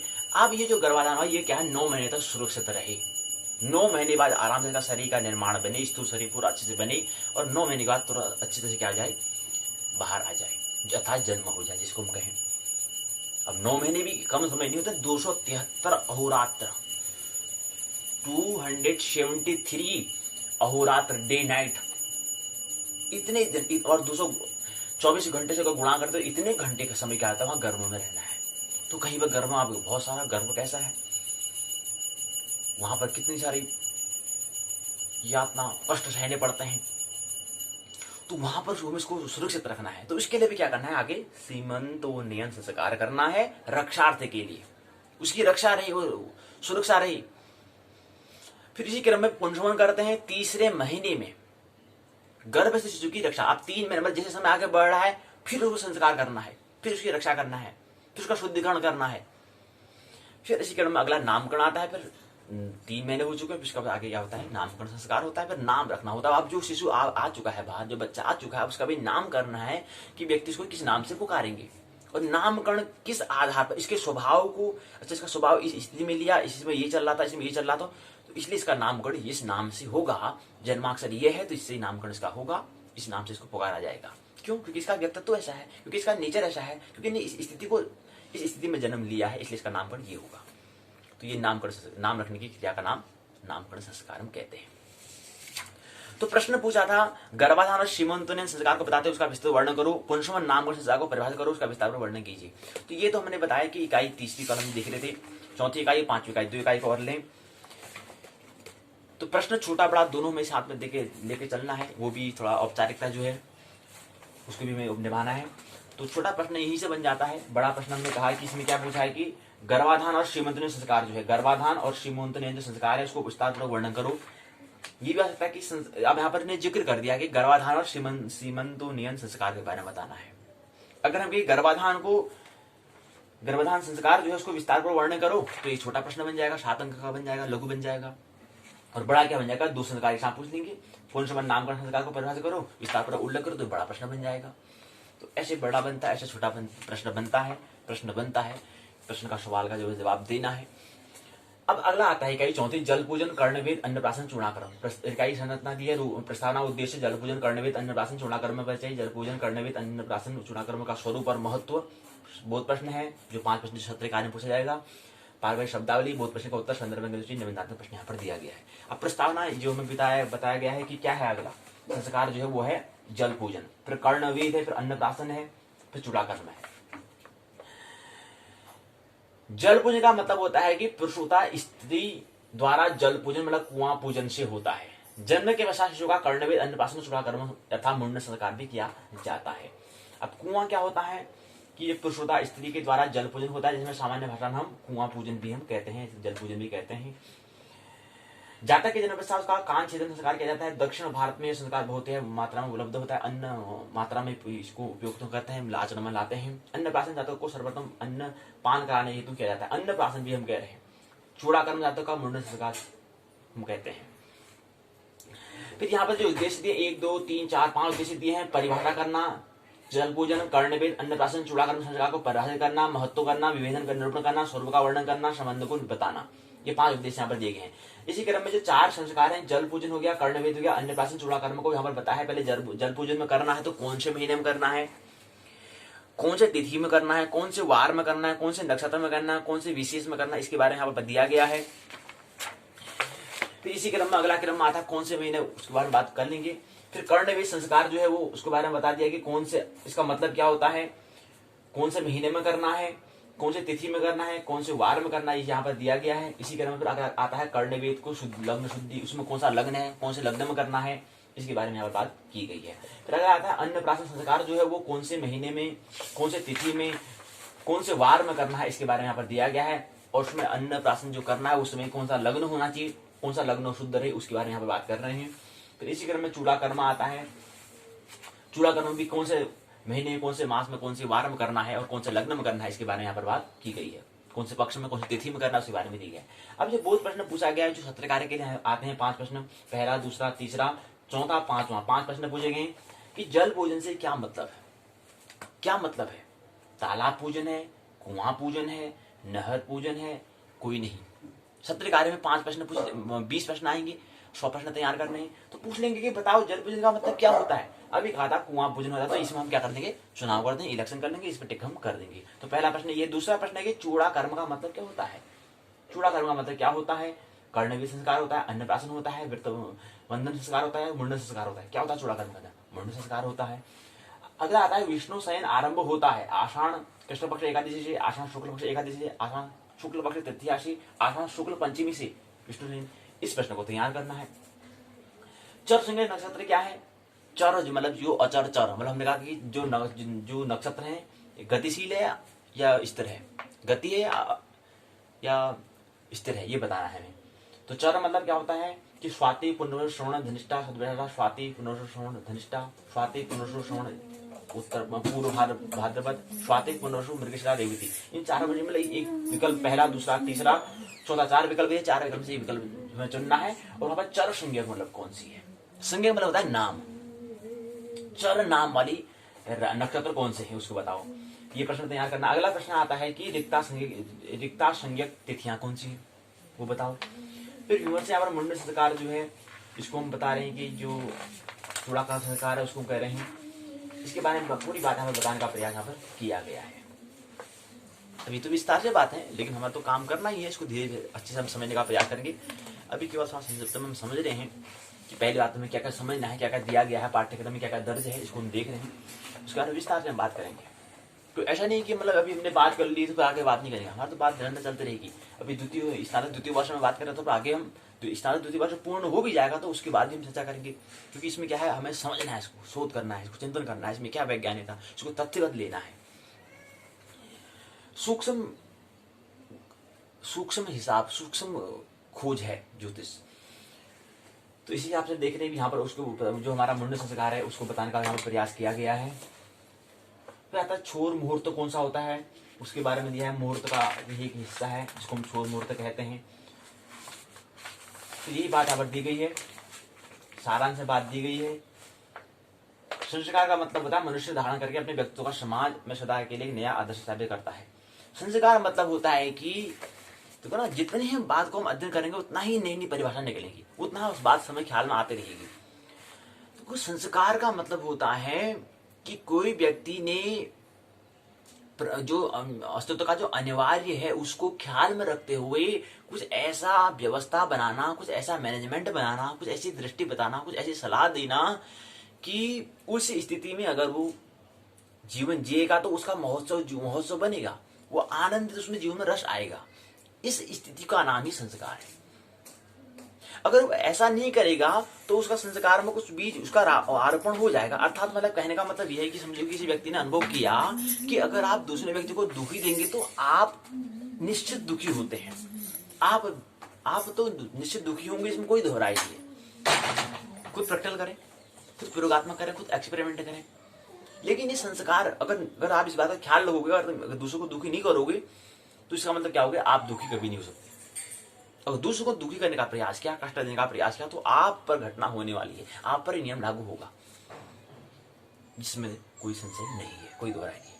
लेकिन इसी को क्या कहा, इसी को ख्याल में रखते ने कहा कि संस्कार का मतलब कहा कि अगर जो इससे पहले जो नई प्रौढ़ पीढ़ी थी उन्होंने कहा कि क्या है कि दूसरों को कभी कष्ट नहीं देना चाहिए, मतलब ऐसा कर्म करना ही नहीं चाहिए जिसमें दूसरों को क्या हो, हानि हो, दूसरे की हिंसा हो, दूसरे को कष्ट हो, दूसरों को दुखी हो, मतलब ऐसा कर्म नहीं करना है।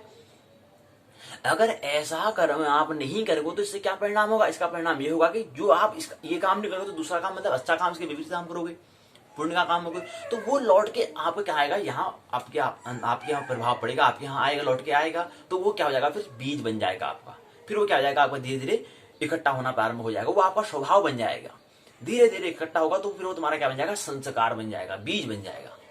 इसका नाम है संस्कार। तो संस्कार ये है, संस्कार मतलब जो अच्छा बुरा भला जो है उसको पूरा समझे क्या हमारे स्वरूप के अनुकूल है, उसका नाम है संस्कार।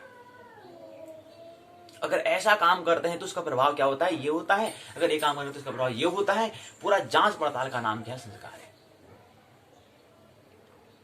तो व्यवस्था मतलब प्रकृति के अनुकूल हमें चलना है, विपरीत नहीं चलना है, प्रतिकूल नहीं चलना है। उसका परिणाम क्या होता है, विध्वंसनात्मक होता है, नकारात्मक होता है। इसका नाम संस्कार दिया है। तो ऐसी नीति है, ऐसी व्यवस्था, एक ऐसा मैनेजमेंट को ख्याल में रखते हमें करना है। तो संस्कार को मनुष्य धारण करके, तो धारण, अब कौन सी बात हमें धारण करने योग्य हमें धारण करना है, कौन सी बात हमें ख्याल रखनी है, कौन सी बात हमें स्मृति में रखना है, इसका ख्याल रखना है, याद रखना है, रिमेंबर करना है। तो मनुष्य धारण कर अपने व्यक्तित्व का समाज में सदा के लिए एक नया आदर्श स्थापित कर सकता है। संस्कार अत्यंत अति आवश्यक होता है, आवश्यक है। क्यों? क्योंकि प्रकृति के तीनों गुण क्या है, तीनों गुण में अगर संतुलन अगर हम नहीं बनाएंगे तो जीवन क्या होगा, निराश होगा। तो जीवन फिर क्या होगा, आदर्श नहीं होगा। जीवन पे हमारा व्यक्तित्व क्या होगा, हमारा विकसित हमारा व्यक्तित्व नहीं होगा, आदर्श स्थापित हम नहीं कर पाएंगे समाज में, कुछ बातें साझा नहीं कर पाएंगे, दुखालय बना लेंगे, कहेंगे यार जीवन ही दुख है, बस दुख ही दुख है, बस कुछ है ही नहीं है। प्रभु को भी हम फिर आरोप लगाए, ऐसा यहाँ जन्म दिया हमने, प्रभु को भी हम फिर दोष देंगे। अगर हम संस्कार को अगर नहीं समझा, उसकी वैज्ञानिकता, उसकी तथ्य को तो नहीं समझा, तो परिणाम ये होने वाला है। तो ये बात सारांश है, बात दी गई है, कार्यभाषा शब्दावली यहाँ पर दी गई है, संदर्भ ग्रंथ सूची, इस ग्रंथ से इसको और भी अच्छा आप तैयार कर सकते हैं। बहुत प्रश्न जो आगे पूछे उसके यहाँ पर उत्तर दिया गया है। फिर इसी क्रम में अगला आता है, प्रश्न आए हैं 2 प्रश्न, और इसी क्या छोटा बड़ा दोनों प्रश्न तैयार करना है। पूछा जल पूजन अन्नप्राशन संस्कार को परिभाषित करते हुए इसको सविस्तार वर्णन करो, बड़ा प्रश्न बन गया। कर्णवेद मुंडन संस्कार को उल्लेख कीजिए। अब इसको छोटा बनाने के कारण कर्णवेद संस्कार को विस्तार पूर्वक बताइए तो छोटा प्रश्न बन जाएगा, या मुंडन संस्कार को सविस्तार पूर्वक वर्णन कीजिए, उल्लेख कीजिए तो छोटा प्रश्न बन जाएगा, यही से बड़ा प्रश्न बन जाएगा। तो बड़ा प्रश्न को साथ साथ छोटा प्रश्न भी तैयार हमें करना है। इसी क्रम में मुहूर्त स्कंद नाम जो पंचम इकाई है, आइए पंचम इकाई में प्रवेश करें। पंचम इकाई में इकाई की रूपरेखा, प्रस्तावना, उद्देश्य, अक्षारंभ, विद्यारंभ, उपनयन संस्कार, अक्षारंभ, विद्यारंभ, उपनयन संस्कार की परिभाषा, स्वरूप और महत्व, 3 बातें समझनी। बहुत प्रश्न दिए होंगे 5 सत्र कार्य के लिए, उसका उत्तर यहाँ पे बहुत प्रश्न दिया है, यहाँ पर उसका उत्तर यहाँ पर दिया गया है। फिर सारांश, पारिभाषिक शब्दावली को शब्दों की परिभाषा दी होगी, संदर्भ ग्रंथ से निम्नलिखित प्रश्न पूछे गए। ये बात दी है, अंतिम इकाई है। अंतिम इकाई में 3 संस्कार है, अक्षारंभ, विद्यारंभ और उपनयन संस्कार। अक्षारंभ का मतलब होता है जातक का जन्म लेने के पश्चात सर्वप्रथम विद्याध्ययन हेतु अक्षरारंभ मतलब क्या है, क्या अक्ष मतलब होता है अक्षर से आरंभ, मतलब ओवा का फॉर्मूला अक्षर आरंभ की बात करते हैं। अक्षर का आरंभ करना अक्षारंभ कहलाएगा। तो क्या होता है, शिशु को गृह में अक्षर आरंभ संस्कार कराया जाता है। 1 2 3 4 5 बातें यहाँ पर दी हैं। इनकी परिभाषा, महत्व, विभेद का निरूपण, स्वरूप का वर्णन, संबंध को बताना। उसका संबंध क्या है, स्वरूप का वर्णन करना है, विभेद निरूपण करना है, महत्व को बताना, परिभाषा बतानी। तो 5 उद्देश्य यहाँ पर दिए गए हैं। अक्षारंभ, विद्यारंभ, उपनयन संस्कार क्या है, इस सूत्र को 1 सूत्र 2 सूत्र से बताने का प्रयास यहाँ पर किया गया है।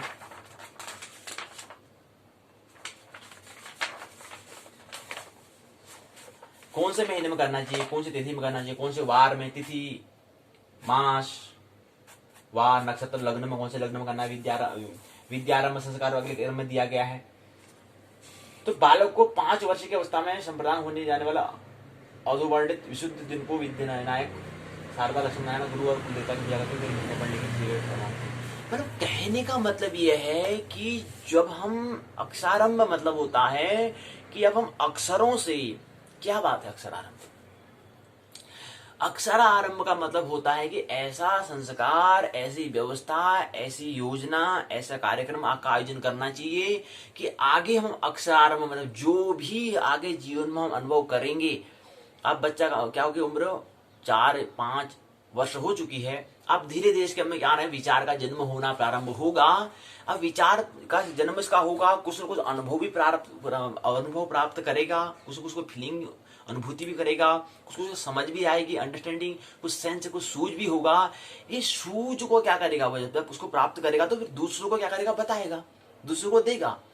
और देने का माध्यम क्या होगा, अक्षर होगा, शब्द होगा, वर्ण होगा, वर्ड्स होंगे या शब्द होंगे या भाषा होगी, लैंग्वेज होगी। तो ये अक्षर से ही क्या बनता है, फिर आगे भाषा बनती है, शब्द बनते हैं। तो शब्दों का आरंभ करना, अर्थात ये अब योग्य हो चुका है, इसके अंदर में विचारों का धीरे जन्म होगा, धीरे सोचना प्रारंभ कर देगा। अब सोचेगा तो फिर दूसरे व्यक्ति को प्रकट करेगा, तो प्रकट करने का माध्यम क्या होगा, शब्द होगा, भाषा होगी, जिसको हम लैंग्वेज कहें।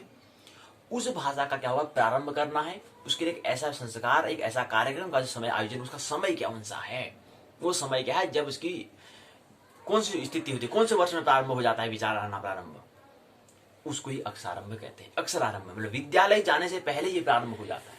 विद्यालय 5 साल में करते हैं, हो सकता है 3 साल में प्रारंभ हो जाए।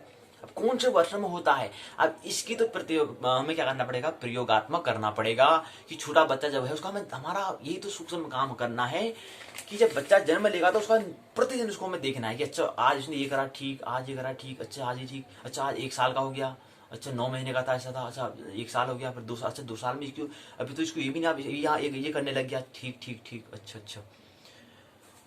ज्योतिष का ये काम होता है, ज्योतिष की ये दृष्टि है। अब हमने कहा सबसे ज्यादा ज्योतिष कौन हो सकता है, वो माँ हो सकती है। अगर माँ ही इतना जागरूक हो जाए तो सबसे बड़ा ज्योतिष हमें फिर कहाँ मिलेगा, माँ ही बन जाएगी, फिर ज्योतिष की तो आवश्यकता ही नहीं है। लेकिन माँ भी जागरूक नहीं होती है, बस हो गया भाई, बच्चा पाला, बच्चा कहीं और रखो, अपना कोई और काम करो। बच्चा वहां खेल रहा है, अपना अलग काम चल रहा है, तभी फिर ज्योतिष की अन्य व्यक्ति को फिर आवश्यकता होती है, अन्य उसको एफर्ट लगाना पड़ता है। नहीं तो सबसे बड़ा ज्योतिषी कौन, माँ। सबसे बड़ा, अगर कोई भविष्य की अगर कोई वाणी करेगी तो माँ कर सकती है, क्योंकि वो निरंतर 24 घंटे क्या है बच्चे के साथ है, और 9 महीने में गर्भ में वो पाला है, तो और भी ज्यादा। अब ज्योतिषी तो कहेंगे वो 9 2 3, अब कहते हैं जो कुंडली दिखाने के लिए जाते हैं, हाँ बताओ भविष्य में क्या बनेगा। अब बच्चा हो चुका है 50 साल का, 25 साल का, 21 साल का, 20 साल का हो चुका है, तो 20 साल का इतना अंतराल हो चुका है, इतने साल ने जी लिए। आप कुंडली दिखा रहे हो ज्योतिष से, क्या फायदा होगा उसका, क्या बेनिफिट होगा। 20 साल 21 साल तो उसका पूरा घटना गई। 21 साल में फिर हो सकता है खाल तो 50-60 साल में उम्र भी आते हैं, हाँ चलो आप ज्योतिष से मिलाते हैं, यार बहुत हो गया, अब क्या होगा, अंतिम से पूछते हैं कि वहाँ क्या होगा, ज्योतिष बात तब जाते हैं। लेकिन तब समय व्यतीत हो चुका है, तब तो गया भी गया है।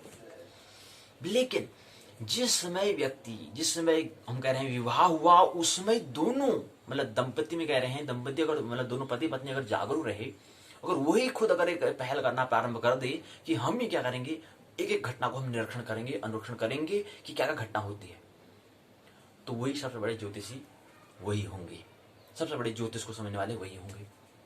लेकिन वो कहाँ गर्म करते हैं, कहाँ ख्याल करते हैं, छोड़ो यार, ये लुटाना और काम भी तो करना है उनको, कहाँ ध्यान दें, वो तो हो गया बीच में, छोड़ो उसको। लेकिन नहीं, सबसे बड़ी माँ ही क्या हो सकती है, ज्योतिष हो सकती है। ज्योतिषी अगर कहें तो वही, क्योंकि वो निरंतर क्या है, बच्चों को 9 महीने रखा, उसने पीड़ा समझी, उसको कष्ट सहा है। अब ज्योतिषी जो वहां ले जा रहे दिखा रहे हैं उसको क्या समझ में आएगा, उसको क्या समझ में आएगा, उसे तो ना कष्ट सहा ही, कुछ करा ही नहीं है, कुछ प्रयोगात्मक किया ही नहीं है। वो तो थोड़ा घटना बताएगा, तो औपचारिकता करेगा, अपनी अगर व्यापार करना है बता देगा, हाँ ठीक ले लो, ये आना दो, बस काम बन गया। लेकिन और इसी कारण से हम क्या करते हैं, हम जागरूक नहीं होते हैं, तो ज्योतिष बदनाम होता है, हुआ है।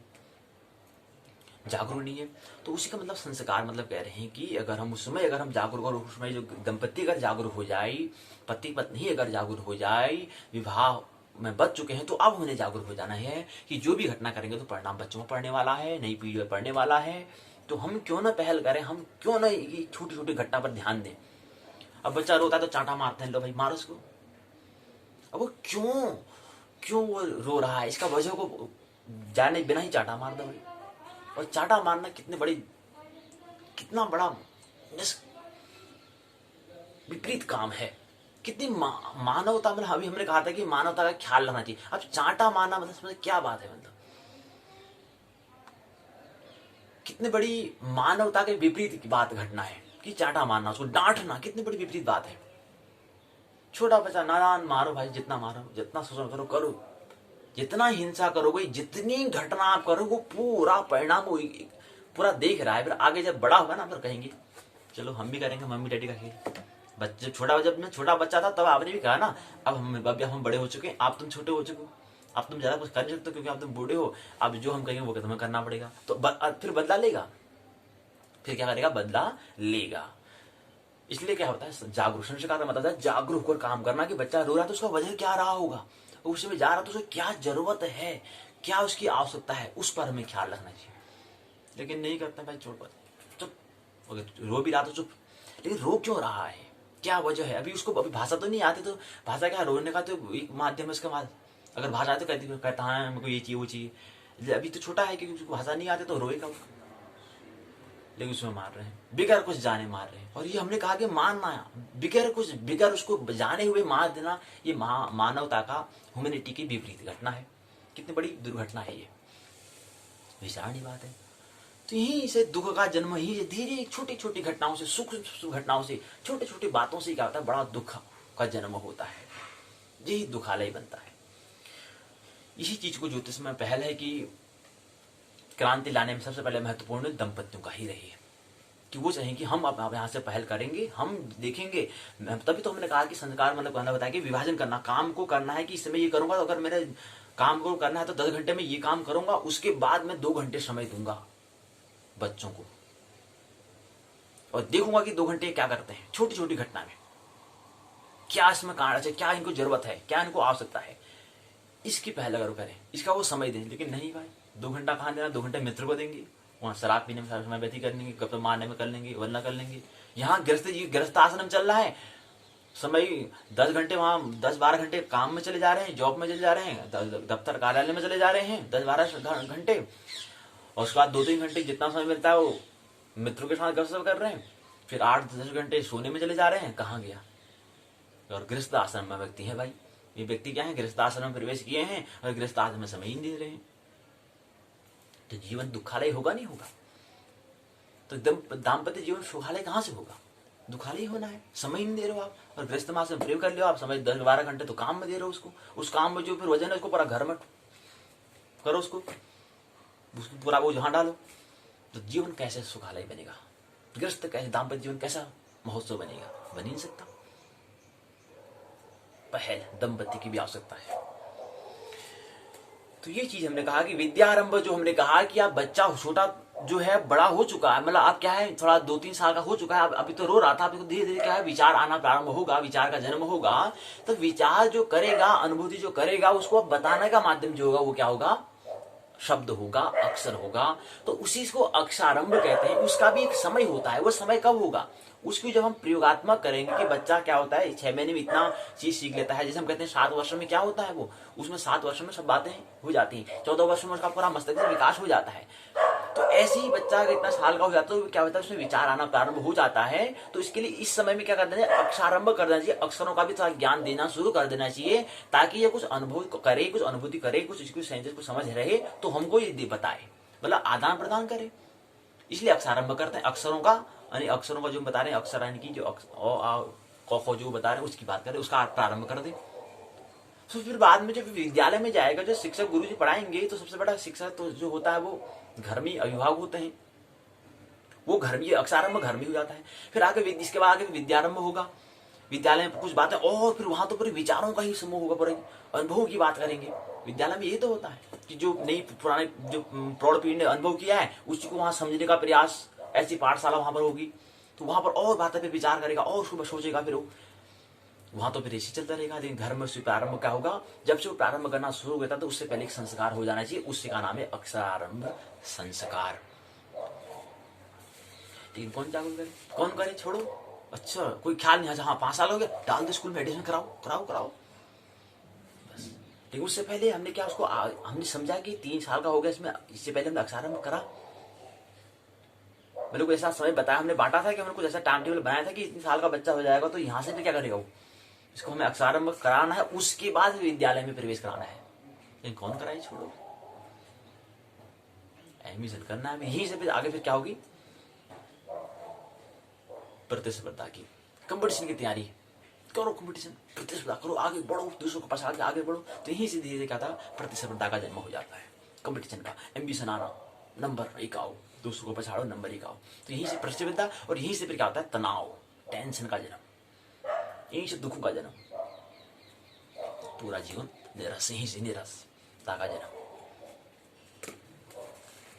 तो विद्यारंभ संस्कार इसके बाद आता है। अक्षरारंभ के बाद विद्यारंभ संस्कार आता है। विद्यारंभ मतलब हमने कहा है कि जो अक्षरारंभ हमने कह दिया कि विद्यालय भी गया नहीं है, 2-3 साल में थोड़ा विचार करना प्रारंभ कर देता है, थोड़ा अक्षरों का भी उच्चारण करना प्रारंभ कर देता है। तो आप क्या कर देना, इसको अक्षरारंभ कर देना, तो अब इसको विद्यालय में भी डाल देना, क्योंकि 5 वर्ष का हो चुका है, 6 वर्ष का हो चुका है। अब इसको क्या करना है, विद्यालय में आप थोड़ा और विचार करेगा। ये अब धीरे धीरे क्या करना है, इसको विचार करेगा। अब 20 साल जो करेगा, 20 साल निरंतर विचार करेगा। इसका काम ही क्या है, विचार करना, चिंतन करना, अनुभव बताना कि मैंने आज अध्ययन किया, मैंने ये पढ़ा, मेरे को ये बातें बताई गई थी, तो ये मैंने समझा। फिर उसको भी घर आके बताना, साझा करना, उसका नाम विद्यारंभ है, संस्कार है। उसका भी एक समय अवधि है। तो जीवन का एक खंड ये हो गया। फिर इसी क्रम में बताया कि कौन सा ज्योतिष गणितारंभ, व्याकरणारंभ, न्याय शास्त्र, आप बता रहे कि कौन सी आप विद्यारंभ करना है तो कौन सी विषय उसको देना है। बहुत महत्वपूर्ण बात होती है कि कौन सा विषय इसको देना है।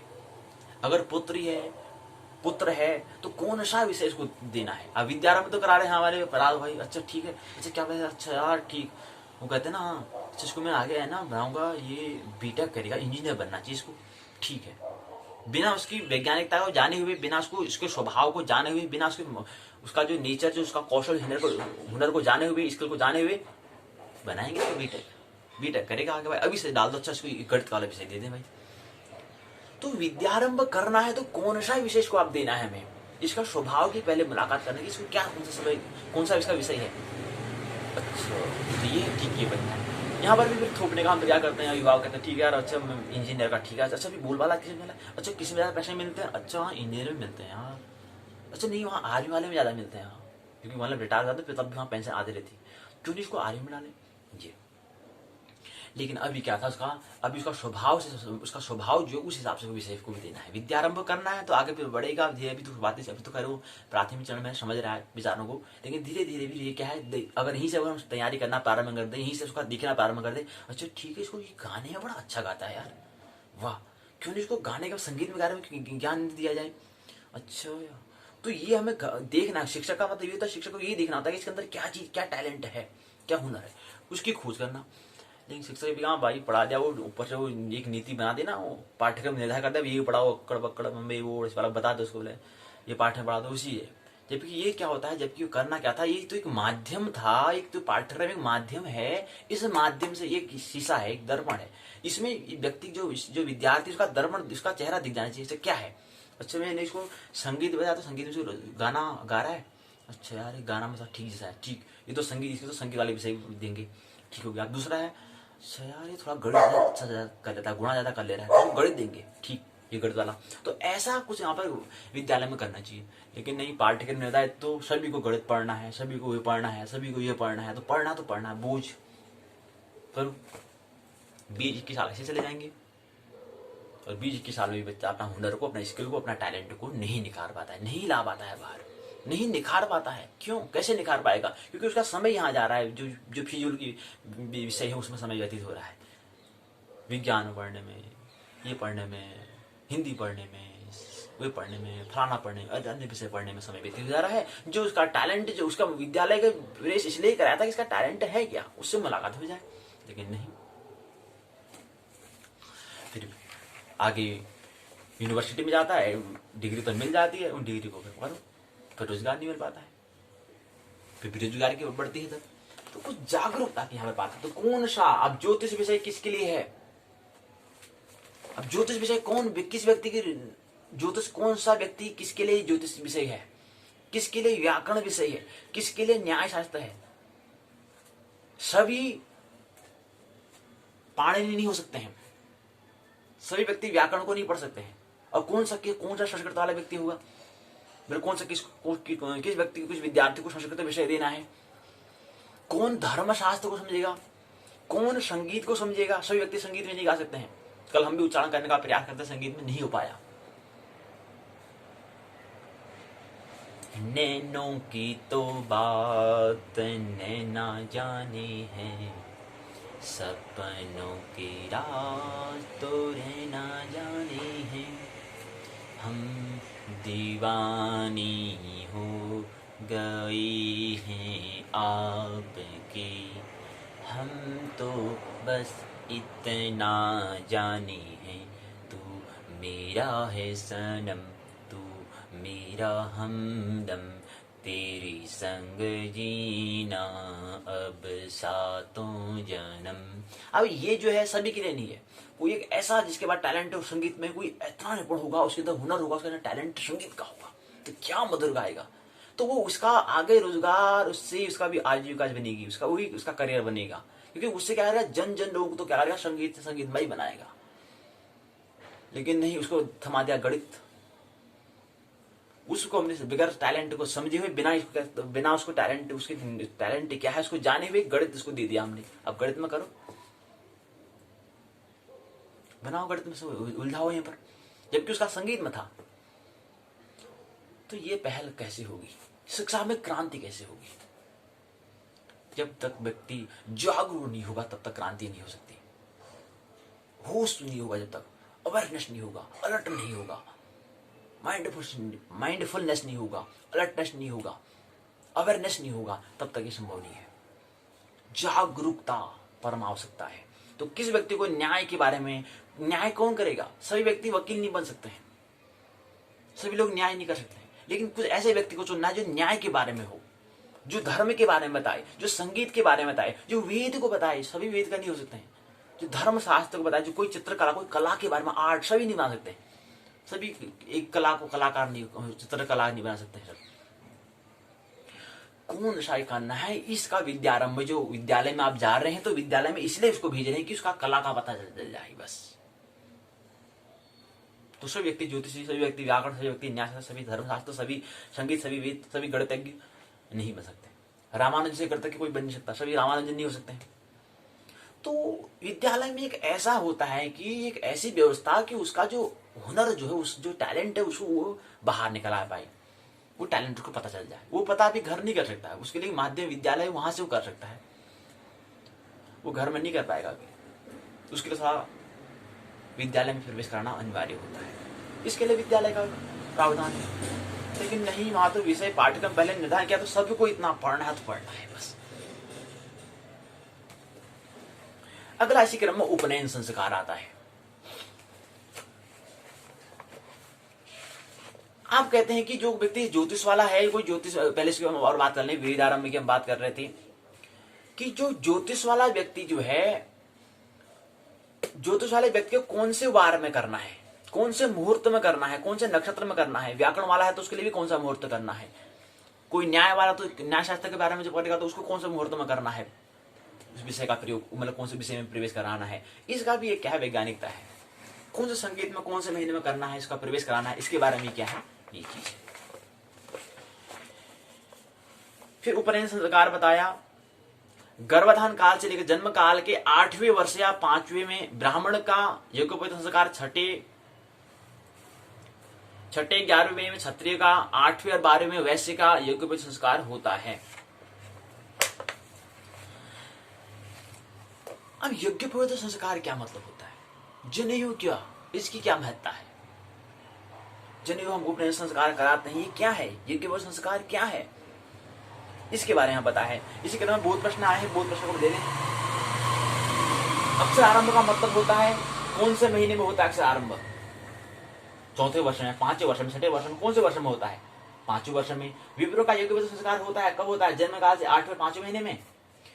फिर तीसरा है ज्योतिष गणते के मुहूर्त होता है, कौन सा मुहूर्त होता है, उसका कौन सा समयावधि, मुहूर्त मतलब कौन सा कालखंड, समय का कौन सा खंड में उसका ज्योतिष में गणित आरंभ करना चाहिए, उसका भी एक निश्चित समय होता है। क्षत्रियों के लिए व्रत बंधन शुभ होता है नहीं होता है, जन्म विप्र संज्ञक नक्षत्र होता है, ये बताओ। ये 5 प्रश्न यहाँ पूछे गए हैं। फिर आता है उपनयन में ग्रहणाम शुभ स्थानानी, उपनयन में कौन सा लग्न, कौन से लग्न में कराना उपनयन संस्कार, इसके बारे में दिया है। इसी क्रम में फिर यहाँ पर अभिजित मुहूर्त का यहाँ पर विशेष जिक्र किया गया है। फिर सारांश कुछ बातें यहाँ पर की गई हैं। परिभाषा शब्दावली, अक्षरारंभ मतलब होता है शिशु को प्रथम बार अक्षर से संबंधित ज्ञान कराना, उसका ही नाम है अक्षरारंभ। अक्षरारंभ उसको हम कहेंगे, यानी कि वेदारंभ का मतलब होता है अक्षरारंभ। अक्षर से अक्षरारंभ मतलब अक्षरों का ज्ञान, मतलब अवा, मतलब भाषा, मतलब जो हम अनुभूति करने का जो माध्यम जो है, जिसको हम भाषा कह रहे हैं, उसका आप ज्ञान देना। कि कहीं पर कोई पुस्तक हो, किसी व्यक्ति ने लिखी हुई, मतलब किसी व्यक्ति ने अनुभव प्राप्त किया है, उस अनुभव को उन्हें क्या करा हुआ, पुस्तक में दर्ज, उसको लिखा हुआ, लिपिबद्ध करा होगा। उस लिपिबद्ध को हम फिर किताब कहेंगे, किताब कहते हैं, किताब नाम दिया, हमने बुक्स नाम दिया उसको। कोई नोटबुक में करता है, कोई यहाँ पर क्या है, खुद लिखता है, कोई प्रिंट के द्वारा, मुद्रित द्वारा होता है, उसको किताब बोलते हैं। कोई खुद व्यक्ति अपने हाथ से उसको खुद लिपिबद्ध करता है, उसको नोटबुक कहते हैं। उसको फिर पढ़ना, फिर ये क्या है, फिर सीखने की शिक्षा में सीखना आ जाता है। कि सीखना पहले होता है कि देखना, फिर होता है कि सुनना, वक्ता होना, श्रोता होना, फिर वक्ता होना, फिर लिखना, फिर पढ़ना, फिर बोलना। पहले क्या होता है, पहले होता है सुनना, फिर होता है बोलना, फिर होता है पढ़ना, फिर होता है लिखना। ये 4 क्रियाएं तो मुख्य होती हैं, और पहले सबसे महत्वपूर्ण होता है देखना। पूरी क्रियाओं हमारे 10 जो हमारी इंद्रियां हैं उसके हिसाब से हम बात करेंगे। अब हमारा देखना, हमारे ज्ञान क्या होता है, आंख से होता है तो ज्ञानेंद्रिय है। जिह्वा से टेस्ट करना, उसको स्वाद लेना। कौन सा स्वाद, उसका स्वाद क्या है, कि ये चीज है तो इसका कड़वा है, तीखा है, मीठा है, फीका है, क्या चीज है सब बताओ। मीठा वगैरह फीका जो भी है, मीठा न होना। तो 5 स्वादों का जिह्वा के द्वारा होता है ज्ञान। फिर वाणी होती है, जो हमारी इंद्रियां हैं, जो वाणी होती है, वाक। 5 ज्ञान इंद्रियां, 5 कर्मेंद्रियां हमारी हो चुकी हैं। यानी इंद्रियों से जो क्रिया हम करते हैं वो पूरी सीखने में, लर्निंग में आता है। चलना, पैरों से होता है, क्रिया होती है। तो इन क्रियाओं के बारे में, भरों के बारे में होती बात। तो ये बात हमने कहा कि उसको जो बोलने का जो तरीका, बोलेगा किससे बोलेगा, बोलने के लिए क्या चाहिए, वाक। जैसे संगीत गाएगा तो किससे गाएगा, कंठ होना चाहिए उसके लिए। ये पूरी शिक्षा व्यवस्था में धीरे आगे बढ़ती रहती है। ये संस्कार हमने कहा, विद्यारंभ, अक्षरारंभ, हमने कहा कि अक्षरों का ज्ञान आप देना, क्योंकि जो भी अनुभूति करेगा वो अक्षरों के माध्यम, शब्दों के माध्यम से बांटेगा। तो शब्द की मजबूरी होती है कि कोई अनुभूति को करने का माध्यम क्या है, शब्द है या लैंग्वेज है, भाषा है। बहुत प्रश्न, फिर निबंधात्मक प्रश्न पूछे, अक्षरारंभ विद्यारंभ संस्कार को परिभाषित करते विस्तार पर वर्णन करो, उपनयन संस्कार का उल्लेख यहाँ पर कीजिए। तो 2 प्रश्न यहाँ पूछे गए हैं, यहीं पर बात पूर्ण होती है। तो यहीं पर कल की पाठशाला में हम खंड 3 यात्रा मुहूर्त को समझने का हम प्रयास करेंगे। इसके अंदर हमारी 5 इकाइयां होंगी। 5 इकाइयों में हमने कहा कि यात्रा में हम तिथि, नक्षत्र शुद्धि, वार शुद्धि, लग्न शुद्धि, घात विचार, यात्रा में शकुन विचार, यात्रा में त्याकृत्य विचार, इसको 5 इकाई को लेने का अभ्यास। कल की 23वीं तिथि को 23 जनवरी 2021 को हम पहली और दूसरी इकाई को, 24 को तीसरी चौथी, 25 को 5वीं इकाई को लेंगे इस हिसाब से। फिर 26 को हम चतुर्थ इकाई में प्रवेश, चतुर्थ खंड में प्रवेश करेंगे, ग्रह आरंभ और ग्रह प्रवेश मुहूर्त के बारे में। आइए पाठशाला के पहले भाग में संक्षिप्त में बात समझने कि कल हम समझने का प्रयास मंगल को कर रहे थे कि मंगल क्या है। मंगल रेड प्लैनेट को हम कहते हैं, लाल ग्रह कहते हैं। पाठशाला के पहले भाग में आइए प्रवेश करें। तो कक्षा तली 25 डिग्री के कोण में झुका हुआ है, जिसके कारण यहाँ पृथ्वी के समान ऋतु परिवर्तन यहाँ पर भी होता है। तो पृथ्वी का जो ऋतु परिवर्तन, जो सीजन जो हो रहा है, जो 6 ऋतु हम कह रहे हैं, वो कैसे होता है। पृथ्वी थोड़ा झुकी हुई है, 23.5 अंश झुकी हुई है, अक्षर थोड़ा ऐसे, मतलब ऐसा सीधी नहीं है, थोड़ा झुकी हुई है। उस झुकी से क्या आता है, ऋतु आती है।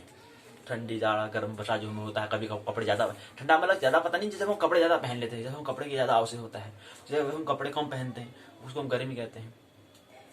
तो ये चीज है, हम कपड़े क्यों पहनते हैं, क्यों? क्योंकि हमारे जो शरीर, जो बाहर का जो वातावरण क्या है वो ठंडा हो चुका है, और हमारे शरीर में अंदर क्या है, अंदर ठंडा प्रवेश न कर जाए, इसलिए हम कपड़ों को पहनते हैं।